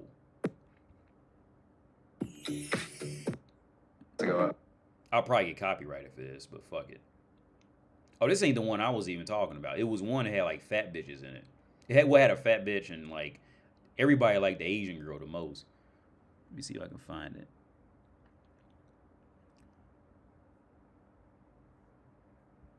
Probably won't be able to find it.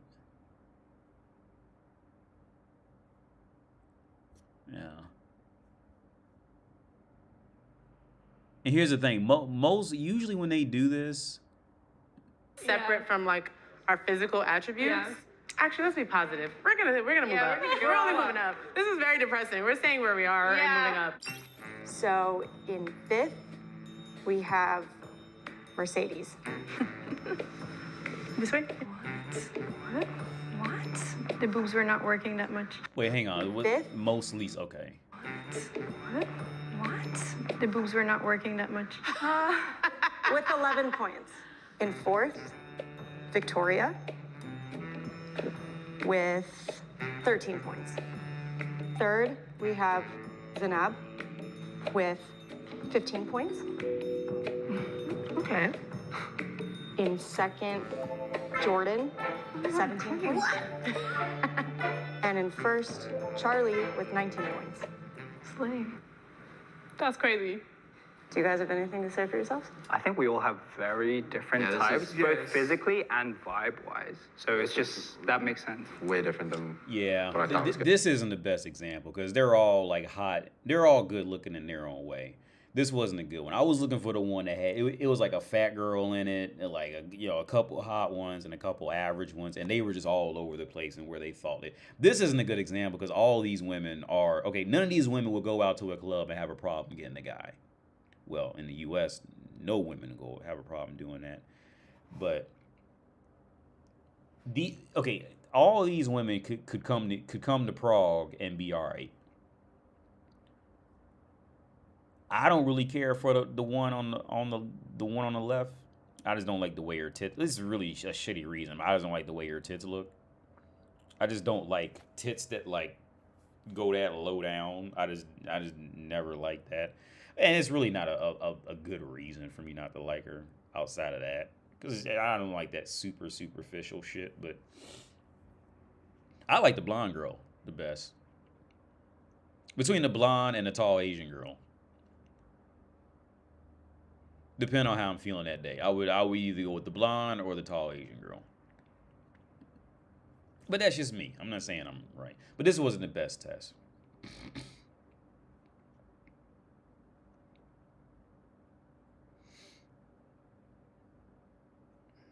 I had an Asian ex write me a while back. I haven't been with an Asian girl in a long time. I just thought about that.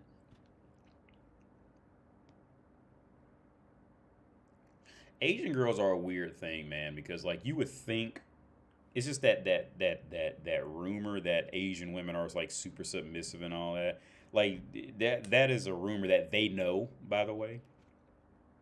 And it like you'd be mistaken with like Asian women, like they can play it like that, but they also can be like weirdly manipulative and dominant, right? Any woman can, for real.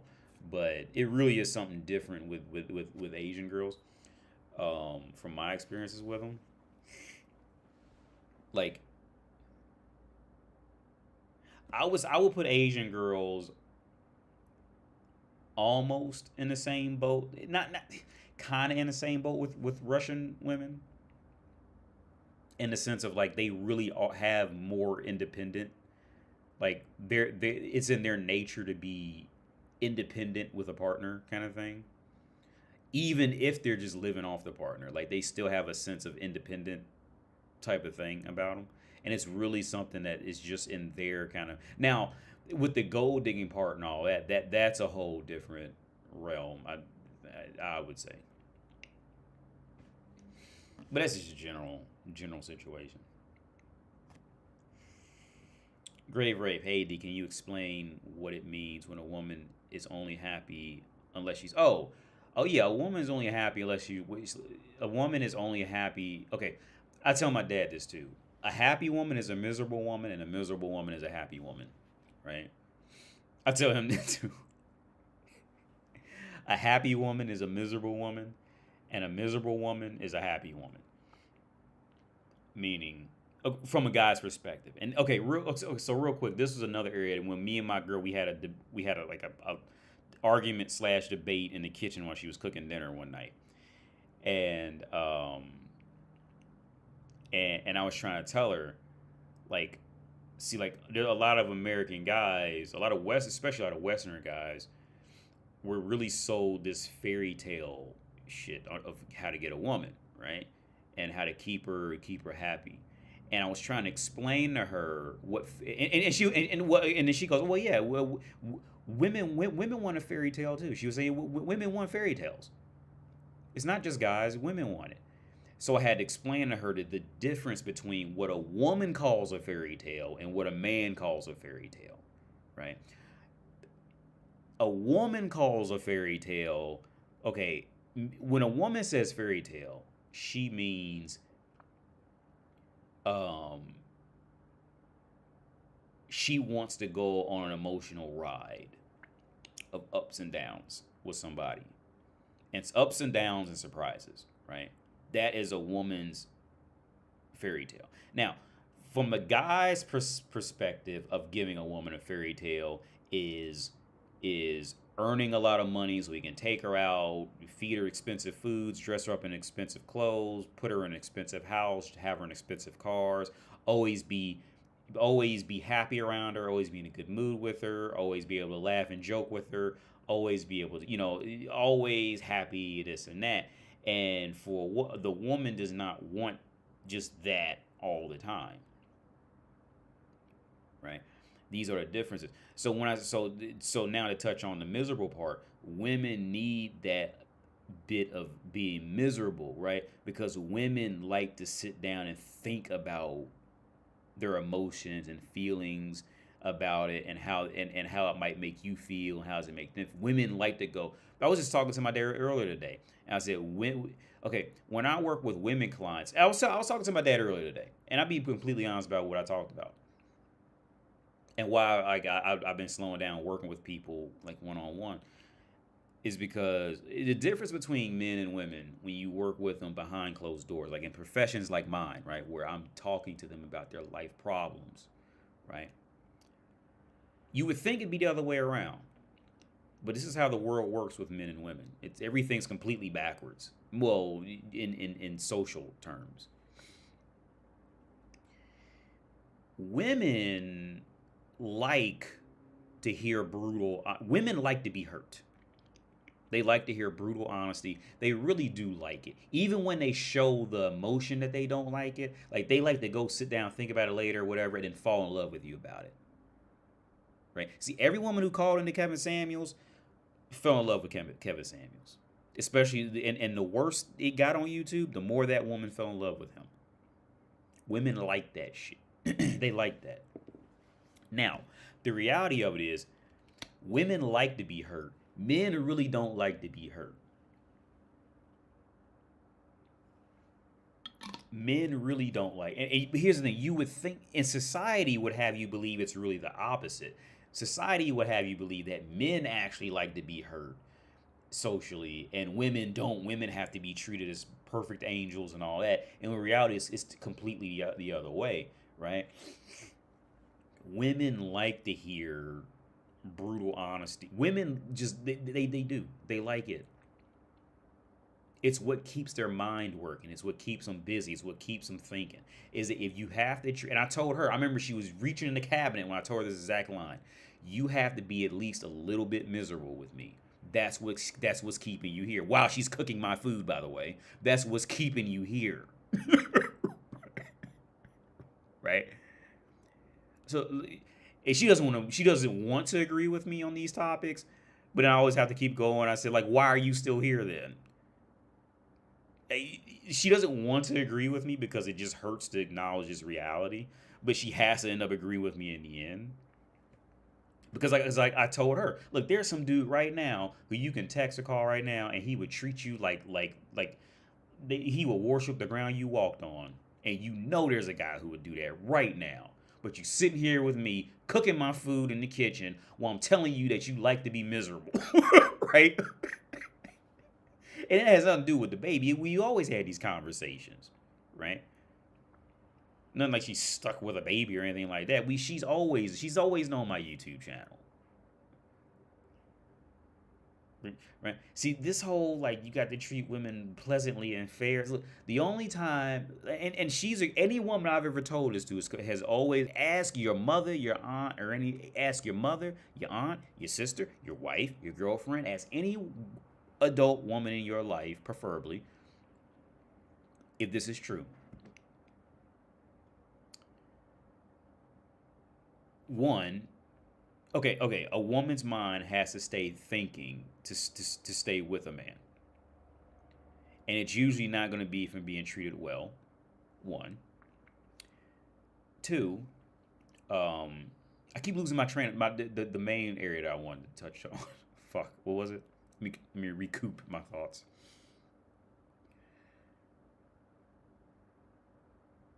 Treat it like shit. What was it? Treat it like shit.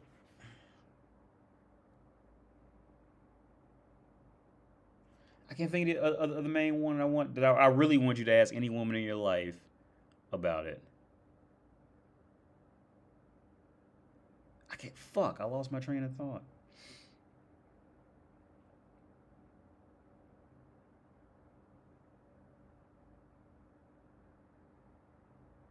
This is what I was gonna say. Ask any woman. Fuck, I just lost it again because I was reading that comment. It just popped up.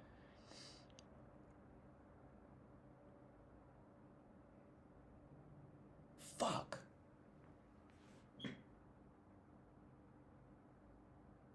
If a woman's treated nice, ask any woman is if a woman is treated nice, she doesn't want.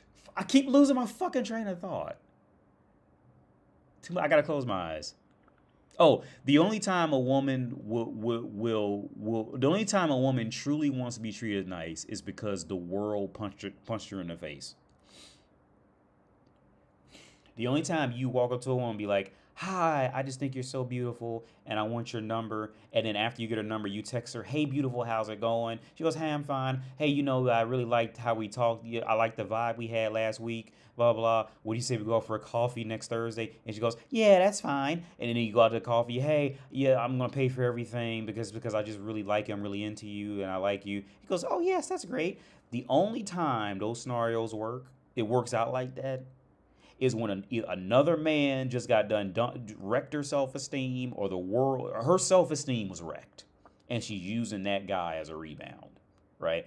And sometimes, and for the guys who say, "Well, my relationship worked out like that," see, usually it's because the woman ended up too stuck in the relationship, and she knew it the whole time. She just didn't know how to get out of it. And that's why, a year later, she starts acting super fucking weird because she just can't act anymore. And that was the other part that I was telling my spouse. I told her, I said, it's easy. Okay, in reality of being in a relationship for a man and woman, it's easier for the woman to be in a relationship with a guy who treats her like shit than a guy who treats her extra well, right? The reason why is because if a guy treats you like shit, now you can relax and just think about being mad and shit. Whereas if a guy treats the woman too nice, now the woman she's always on the spot to have to be nice back. Right? She always has to think about how she sounds nice, how to be pleasant, even when she doesn't want to feel like being nice and pleasant. She now you if you it's like working a job, right? Right. If a boss is expecting you to be, I use an example for her, like if she went to go work a job and this boss was wanting her to walk around in high heels and be ditzy and dingy and wear tight clothes and all, and be Kelly Bundy, right? And she knew she had to act like that every time she walked into his office, and she knows she's not like that, it would stress her the fuck out to keep that act going. Right? It's the same thing when you treat them too nice. If you go up to a woman and be like, "Hey, I want to do this for you, and do that for you, do this for you, do that for you, do this for you, do that for you," and be super nice and courting and loving and happy and joking and do all this and buy her all this and buy her this and that, right? See, now she will inevitably get frustrated because now she has to keep that act up of returning it back to you in some way. Right? Until it gets to a point where, and this happens every time. Like with the black dude I talked about a while back, and I said he was going to beat his girlfriend up, and he ended up doing it. This is how this happens, right? Because, see, a dude like him went up to a woman and thought, "Yeah, I want to take you on trips. I'm going to take you on cars. Why? Because I'm the man, and I should buy you this shit because I want you to be happy. I want you to be my version of happy. I'm going to buy you a car. I'm going to buy you a house. I'm going to take you on vacations. I'm going to put you on a boat. I'm going to do all this shit," right? But see, what he's not saying and what he's ignorant about himself is that he's expecting her to become this fairy tale princess in his imagination. He's not really after the woman. He's after his imagination. Right? So what's the woman's only course of action? Is to try to read his mind and figure out what his imagination wants. Right? Because he's not trying to get to know her for real, or anything other than some surface level nonsense to get in her pussy. So you see, in reality, it's really the guy's fault in this. in this scenario because he's ignorant to himself and the reality of the situation. So what happens every time? He keeps going out like the dude who claimed like, oh, wait, get up off your broke asses and take your woman on a trip. What do these guys go through in every fucking scenario of this situation? They go out, they go to work, they start putting in overtime because they want to buy her a new handbag. They take her on trips. They take her to a new expensive restaurant. They drive it. They'll drive the bitch 3 hours to go to this way new swanky new restaurant that's super expensive. They're gonna work more hours. They working hard. They putting up with shit at work to come home and feed this hussy, right? And he's going out and doing all this. And what happens? The hussy's gonna eventually get tired. She's gonna get frustrated because she doesn't want to keep putting the act up. She's frustrated. So what's she gonna start doing? She's not impressed because she's tired of it. And she starts becoming a cunt. So then what happens? The guy starts getting a little more mad. She didn't even appreciate when I took her to the hotel. That was a nice hotel. I spent $500 a night on that hotel. How come she didn't like the hotel? She take her out to dinner. She didn't even she got mad and she threw a temper tantrum and she didn't even eat her food. That was a $200 steak I ordered. Why she treat me like this, dude? I'm doing everything for her. I paid for this. I bought her a car. I did this, right? Then what happens? He goes off and tries to keep doing the same shit, fueling his own damn imagination. So, well, dude, I'm gonna buy her. I bought us a new house. I bought her a new fucking Mercedes, dude. That shit was top of the line at the time, and she still treated me like shit, right? Because he thinks he's buying her. Meanwhile, because she's frustrated. She doesn't appreciate it because she's frustrated. So then what happens? The guy eventually gets mad. He ends up having enough of it, and at minimum, he beats her up. And extreme, he kills her. Because he's chasing his own imagination from the start. He was never actually trying to talk to the woman to develop the woman into something as a human. He was trying to develop this woman into his imagination that can never be fulfilled. See, I say all the time, man, either you can be a leader or you can be human, but you can't be both. You know, I was talking to my dad earlier today. I was saying, look, the chaser is the chaser is usually only chasing their imagination. They're not chasing the other person. They're chasing this image in their head, this scenario in their head. They're not really chasing the other person. And I think a lot of guys are really confused with that too. Because here's the thing, because if they were chasing the other person, most guys would learn real quick that most women just are not very good people. There's no reason. I mean, you can be nervous for talking to a new person just because of that situation, but because as a woman, there's nothing special about any woman. There's nothing special about Beyonce. There's nothing special about Jada Pinkett. There's nothing special about my spouse. She's a human that I got to know and learn how to barter and make deals with. And you know what I mean? And we just happen to have sex. That's the reality of a relationship. Right? She's not special in terms of being any type of superhuman. Right? If I fly to fucking Pakistan, there's probably a girl working at a fucking newsstand that could possibly be a better match for me than the girl I have now. It's just these are the reality, and the same vice versa. There's a guy working at the grocery store who will probably be a better match for my girl than me. He's probably more funny, more charismatic, intelligent, more everything, right? These are just the realities of life.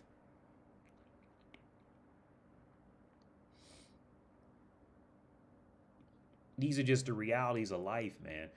So if you were chasing somebody to get to know them as a person, I mean, some people are just good-looking people. I'm not trying to say that. Like, looks won't play a part to it, but what I'm trying to say is getting to know a person has nothing to do with taking them to an expensive restaurant. Or unless you just want to go to the restaurant because they just got the steak you like or sushi you like. Like what I was doing. I just like sushi, so I would go to sushi restaurants, right? Because I personally, and we actually laughed about it because while she was cooking dinner, and she was telling me, we were talking about how because I took her to a sushi restaurant and she didn't eat any of the sushi. And we was laughing because I said, yeah, because I told her, I said, yeah, because most women don't really like sushi. And she continued to say, most women just want to look fancy and eat sushi. Most women do not genuinely like sushi. Right? I do. So I wanted to go eat sushi. So I took her, she was with me. So I took her there, ordered this big thing of sushi, and she maybe ate 3 pieces, and those pieces were like the rice with avocado, some shit like that. No soy sauce, and she didn't even touch the soy sauce and that other shit. But we laugh about it now. We can laugh about it now because it was better for me because I got more sushi for myself. She didn't eat it, right? I ate more sushi, so I'm not mad about it. I didn't, not like I wasted any sushi. I ate all of it. I just ate her portion too when I got home. But we can laugh about it now, right?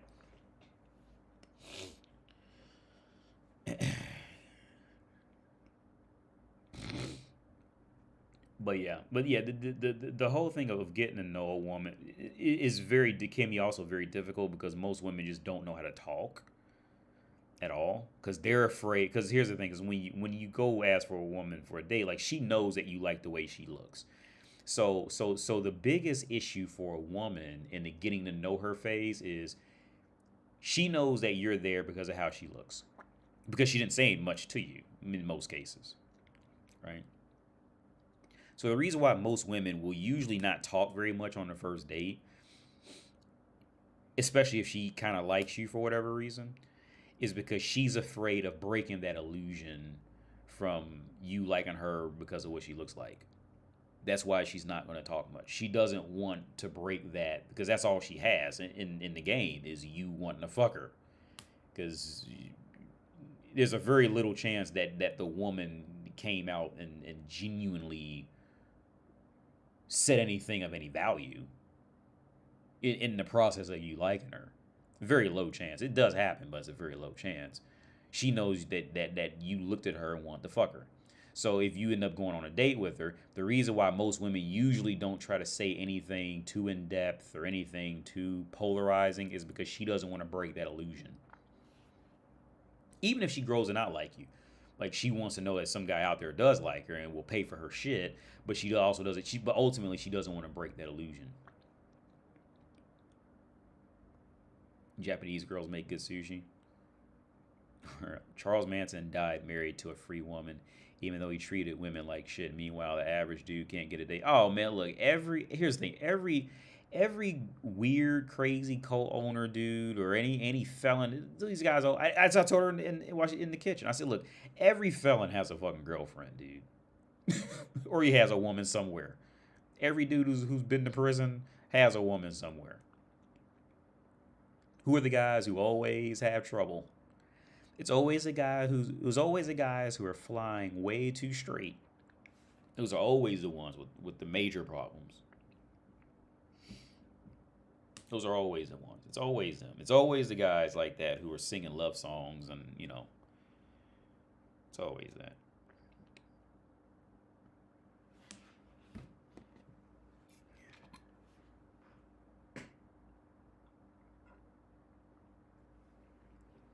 Now I think about it, we were supposed to go. No, we supposed to go see Deadpool. She wants to go see Deadpool. Actually, I want to see it too, but she brought it up. We supposed to meet this other couple. She don't know about the couple going, but they wanted to go. Why do women like dancing? I just farted. That was my fart. If you can hear it. But why do women? Elijah, what's up, Elijah? Said, why do women like dancing? Women like anything that can get them out of their own heads, and many times that's why. Many times that's where sex comes from, for women. It's doing something to get them out of their own head.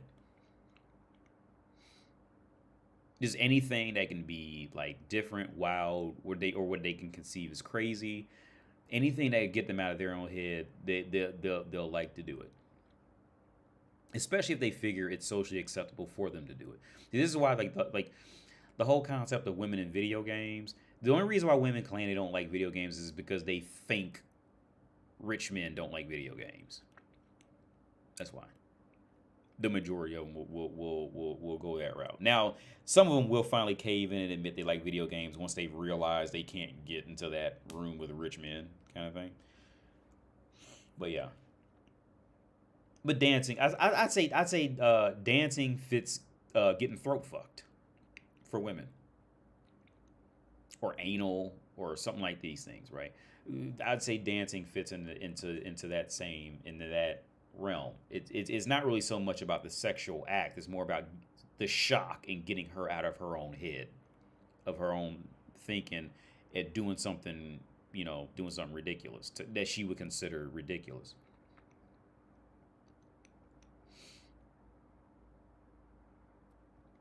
Why do women like men that can dance? That can vary I mean, some women may just like to dance. That can happen. But the general average woman, it's really more about just getting out of her own head, or she's hoping she's gonna find a guy at the dance place, because usually they'll try to go to like better places in their culture, kind of thing. Volume is low. I don't know how to turn it up. I'm ready to get off here anyway.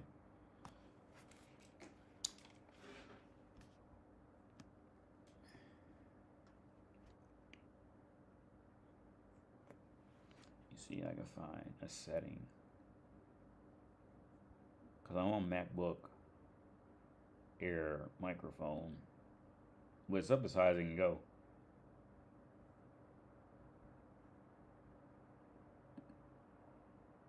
Go to properties. Yeah, it's not letting me even put it up higher. It just goes. Because I know in OBS, in the regular OBS, it'll let you go further than 100, but in Streamlabs OBS, I can't find how to make it go higher than 100.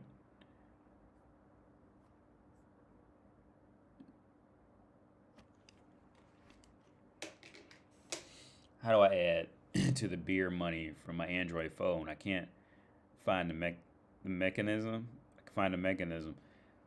Shit, man, if you can't find it, I'm probably not the best person to ask, to be honest with you.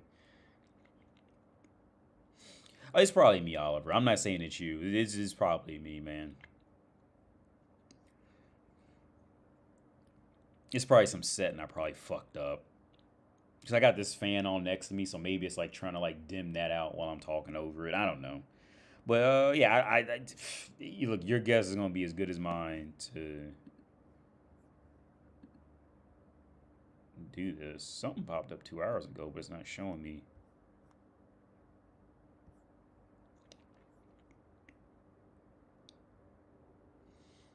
Every year, about 20 correctional officers get pregnant by inmates. Yeah. Do Czech cinemas show English movies with Czech subtitles? So it depends on the movie. It depends on the popularity of the movie, and then it depends on the movie. Some movies. Okay, like for example, when I'm gonna get off here after this because my throat's hurting. I haven't talked this much in fucking 2 weeks.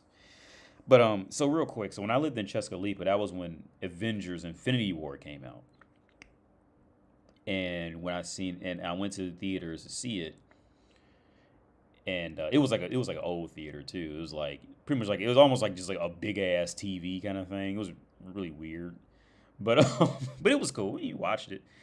I went alone to see it, and so it was in English, but it had Czech subtitles. But that was a popular movie. And this was outside of Prague, the capital city. So like they only kept that playing. They'll only keep English like with the voice. They only usually keep those, especially outside of Prague, for like the first week, and then they just pretty much throw it out and just put all Czech in there after that. But if you go to like a movie theater in Prague, as far as I know, especially if it's an American movie, they'll have some that are just it'll have audio check with, I think sometimes they'll use English subtitles with audio check. I'm not 100% sure. But I'm pretty sure with American movies, they'll usually at least have some version with English audio. But then they'll have like movies that are made in Czech Republic, And many of those movies won't, as far as I know, they won't have audio. Because there was one movie I did want to see. There's a couple movies I wanted to see in Czech, but they didn't have English dubbing over it. So I couldn't watch it. It's a waste of time. Now, I thought that was a rough situation here with English, but when I was in Kiev, that was a nightmare to see a movie in English. Because I remember Tenet came out, and I really wanted to see Tenet because I still think the soundtrack's amazing. I think after I got sick and I rewatched it, I think there's a great movie in there. It's just buried under horrible script writing. But Tenet came out when I was in Kiev. I was listening to the soundtrack for months before the movie came out. I still remember that. I had the soundtrack for months, dude, before the movie came out. And I wanted to go see it when I was in Kiev, and I could not find a movie theater to play it that had English anywhere. I wouldn't even watch it with English subtitles. They didn't even have English subtitles. They said, fuck English, dude. And that's how it is out there, dude. Like, you speak their language. They not fucking with no English out there like that. Unless you get lucky and find somebody who, I mean, like, I met a few people who was, like, from the UK or, like, from France, and they could speak English, something like that. But, like, if you go to Ukraine, don't walk around expecting to find a motherfucker that can speak English. Right? Like, if anything, they might look at you like you crazy. Like, we don't fuck with that shit out here. Czech Republic, you can do it. It's not super common, but in a room full of people, you'll find somebody who can get through with English. But Ukraine, that was a whole nother.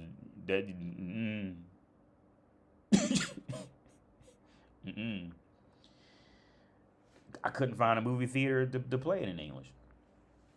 So I waited till I came back, and we went. Actually, when we went to the theater, we met this other couple. It was an American white woman with an African dude. Now that's something you never see. That was a real rarity. We met them at the movie theater, so we went to go see Tenet, and they was going to see Tenet, so we just went together. We got to talk. I'm the one who breaks the ice all the time, so I got to talking to them, and we went there together. And it was so bad, we just left. Me and my girl, we left right when at the highway scene. That's when we left. It was just not good. Have you watched silent films, original? No. I did watch one older movie not too long ago. Would you say that most men should settle for an average woman who follows his lead versus a beautiful woman, but they're 50-50? Yeah, the former. An average woman who will follow. Yeah. Here's the thing, man. Beautiful girls are usually, especially if you're living in a city, well, it doesn't really matter. Anything can happen. But a beautiful girl is usually going to be more hassle than it's worth. It's just not. Those girls are usually best for brothels and, these types of things. Have you met any Western couples in Czech? If so, what was the dynamic between a man and a woman? Oh, well, yeah, the friend of mine who, he actually got me back in the Czech Republic. He was from Canada. But he grew up in India, and his wife grew up in India too. They grew up in Nepal, and I'm really bad with that part of the world. Is Nepal India or is Nepal? I'm really bad with that part of the world until I'm actually just sitting down and studying it.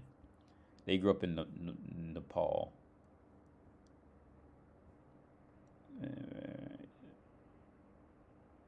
Okay, no, Nepal is his own country. Yeah, I'm pretty sure he grew up in Nepal. I can't remember exactly. I think he grew up in Nepal and he had ties with India or something like that. I can't remember what the fuck it was. So his wife was Czech. Is Czech. They're still alive. But they moved back to Canada. Now they're in Canada right now. But she's Czech, but she speaks like tons of languages because they lived out there. He only speaks English. We laugh about it because I think he's Indian. I don't know what the fuck he's not white. But he lives in Canada. He's a Westerner though.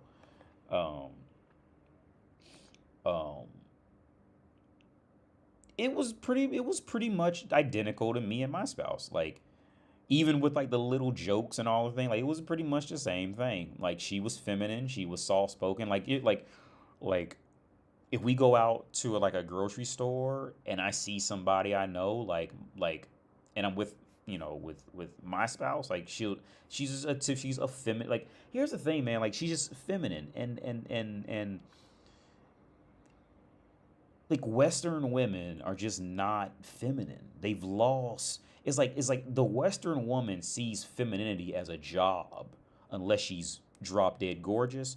Femininity is a job for a woman in the West. Out here, femininity, like pretty much once you leave the West or Western or severely Westernized areas, like femininity is embraced. Like it's not even a second. Now, okay, real quick though.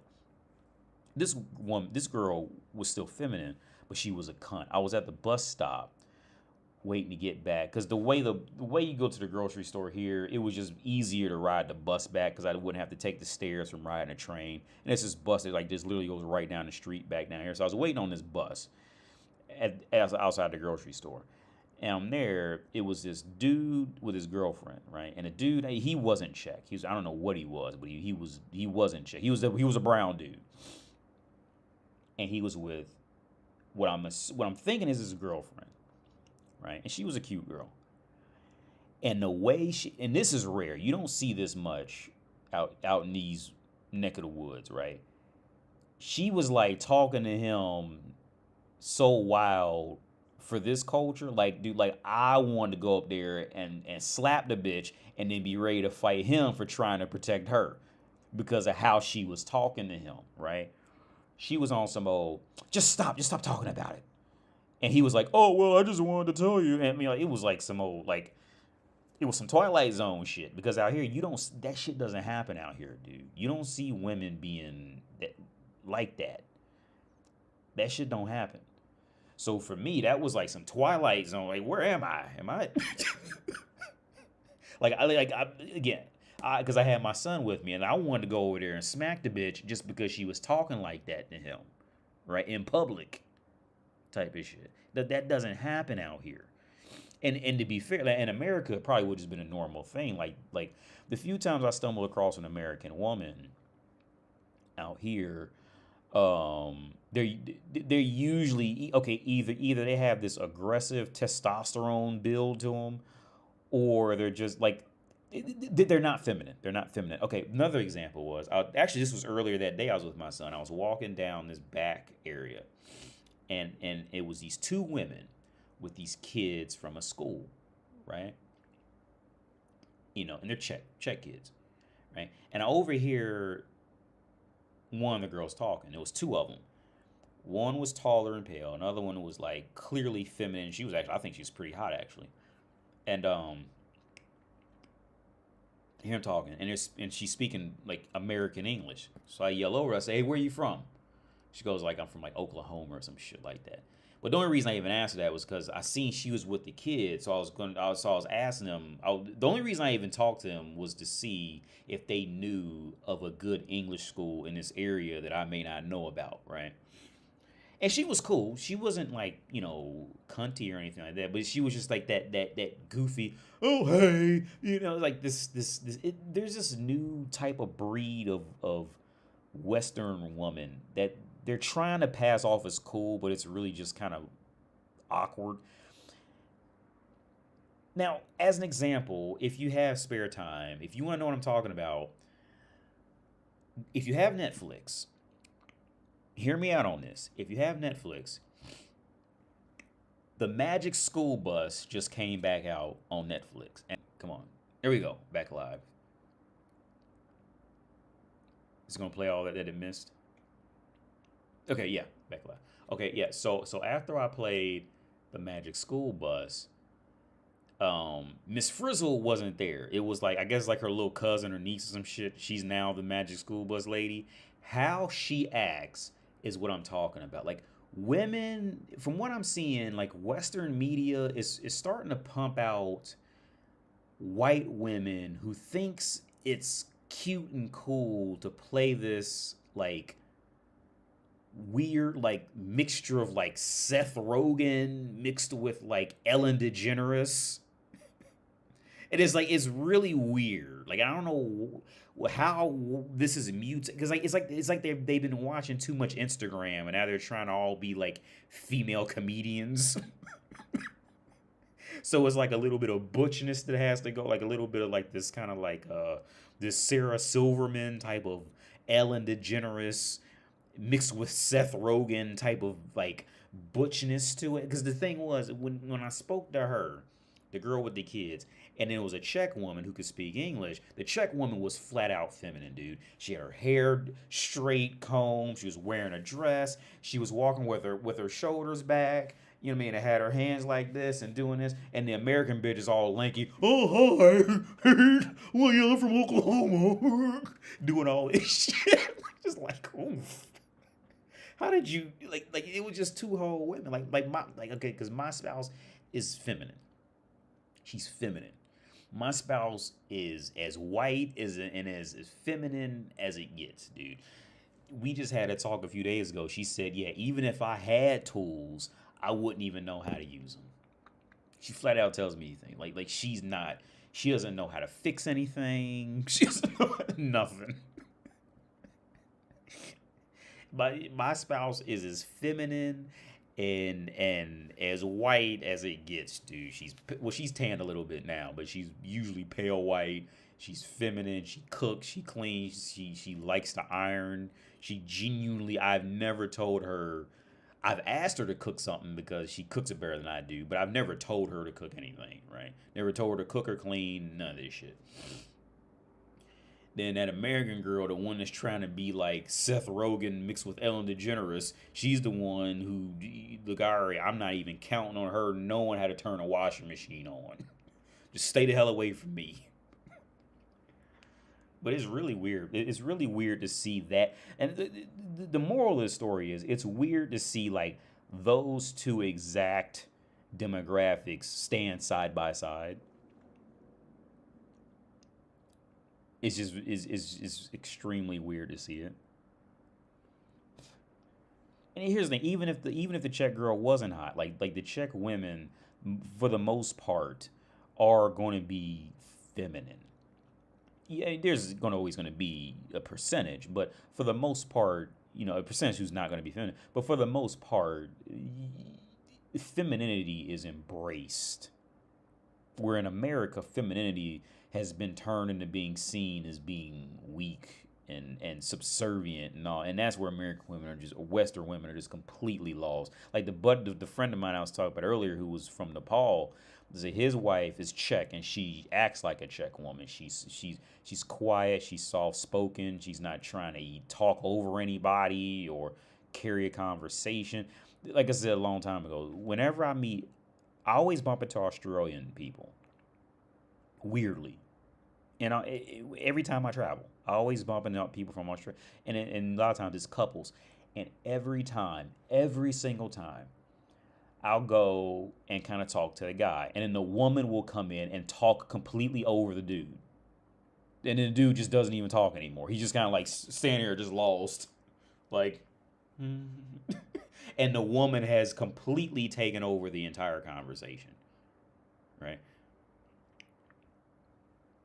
Like, westernized women is just, I mean, I'm sure there's feminine women. You'll still find feminine women, like just like you'd find dominant women out here. It's a percentage. It's always going to be. But in my experiences, generally speaking, like I said, when every time I met an Australian couple, the woman ends up just taking over the whole conversation. Like the time when I was pushing my son, and it was actually just this attractive looking. This is like an Asian looking type of woman with a white dude, right? And they were both from Australia.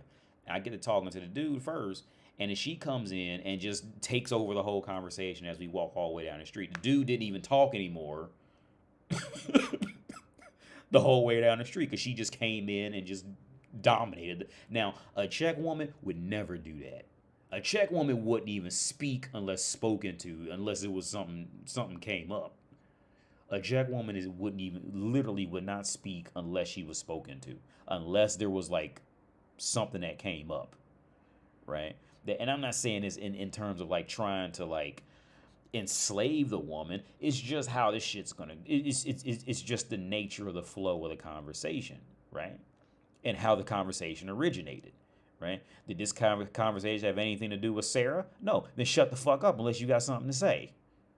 Something that's going to pertain to the actual conversation, right? It's common courtesy, something that American women have completely lost, right? If I go up to you and I'm talking to you about the Cincinnati Bengals, and then my spouse comes in and takes over the whole conversation about dinner plates, yo, shut the fuck up. What are you talking? Ain't nobody talking about dinner plates, bitch. What the fuck you talking about? We talking about the Cincinnati Bengals. You come here and talking about dinner plates. Shut the like. See, it's that bit of common sense that Western women just have. They're trying to turn into this like cute, funny comedy, Mindy Kaling type of shit, and it doesn't work. For men with confidence, it doesn't work. Okay, it'll work on men who are desperate for female attention, but for men who aren't desperate for female attention, it's not attractive unless I'm just stuck with you and I have to talk with you. Like in the case of walking down the street with the Australian couple, now I'm stuck, so I gotta make it work, kind of thing. Because I got the baby in the baby stroller. I'm stuck with you walking down this long ass street, so now I gotta make it work. I'm stuck with you now, kind of thing. I have to tell my Australian girlfriend to shut up. Yeah.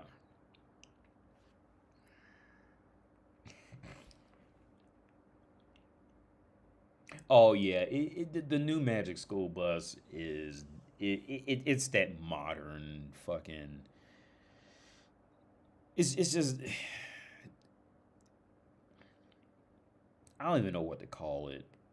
I'm gonna try to come up with something to call it later. But it's like it's this typical comedy shit because they're trying to tap into being men, and it just doesn't work. Like it's just super. And then she's wearing flats, and it's just I don't think flats do not look good on women unless the woman just looks good overall.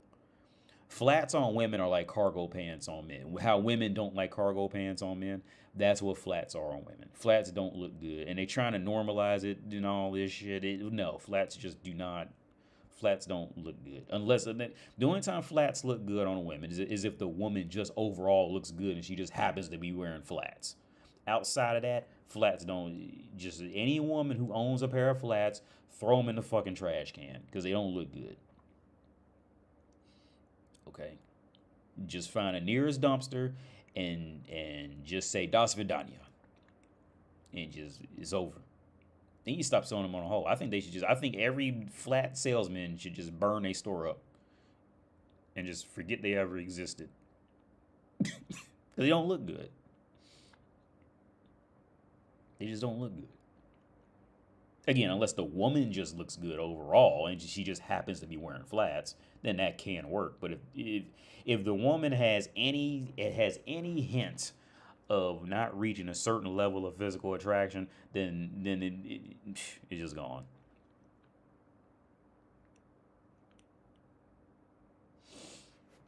But yeah, I'm gonna get out of here, man. It's late. I'm gonna put this on Subscribe Star because I haven't touched my Subscribe Star in a while. So y'all have a good night, man. It's late. I'll catch y'all later, man. Thanks for everybody who tuned in, like, subscribe. And thanks for everybody who's subscribed, who's on my Subscribe Star. I would put a thank you. I've been meaning to say this. I would put a thank you to subscribers on Subscribe Star, but subscribers don't put their like any type of name. It's just like this weird number. So like, I mean, it's just weird. I think so. Like on Patreon, people would put their actual name or some type of like identifying name. But Subscribe Star, I guess it like automatically gives you like an option to just use their ID. So that's why I never put like a thank you at the end of a video or something like that from there. Anyway, I'm out of here, man. You guys have a good night. I'll catch y'all later, man. Peace out.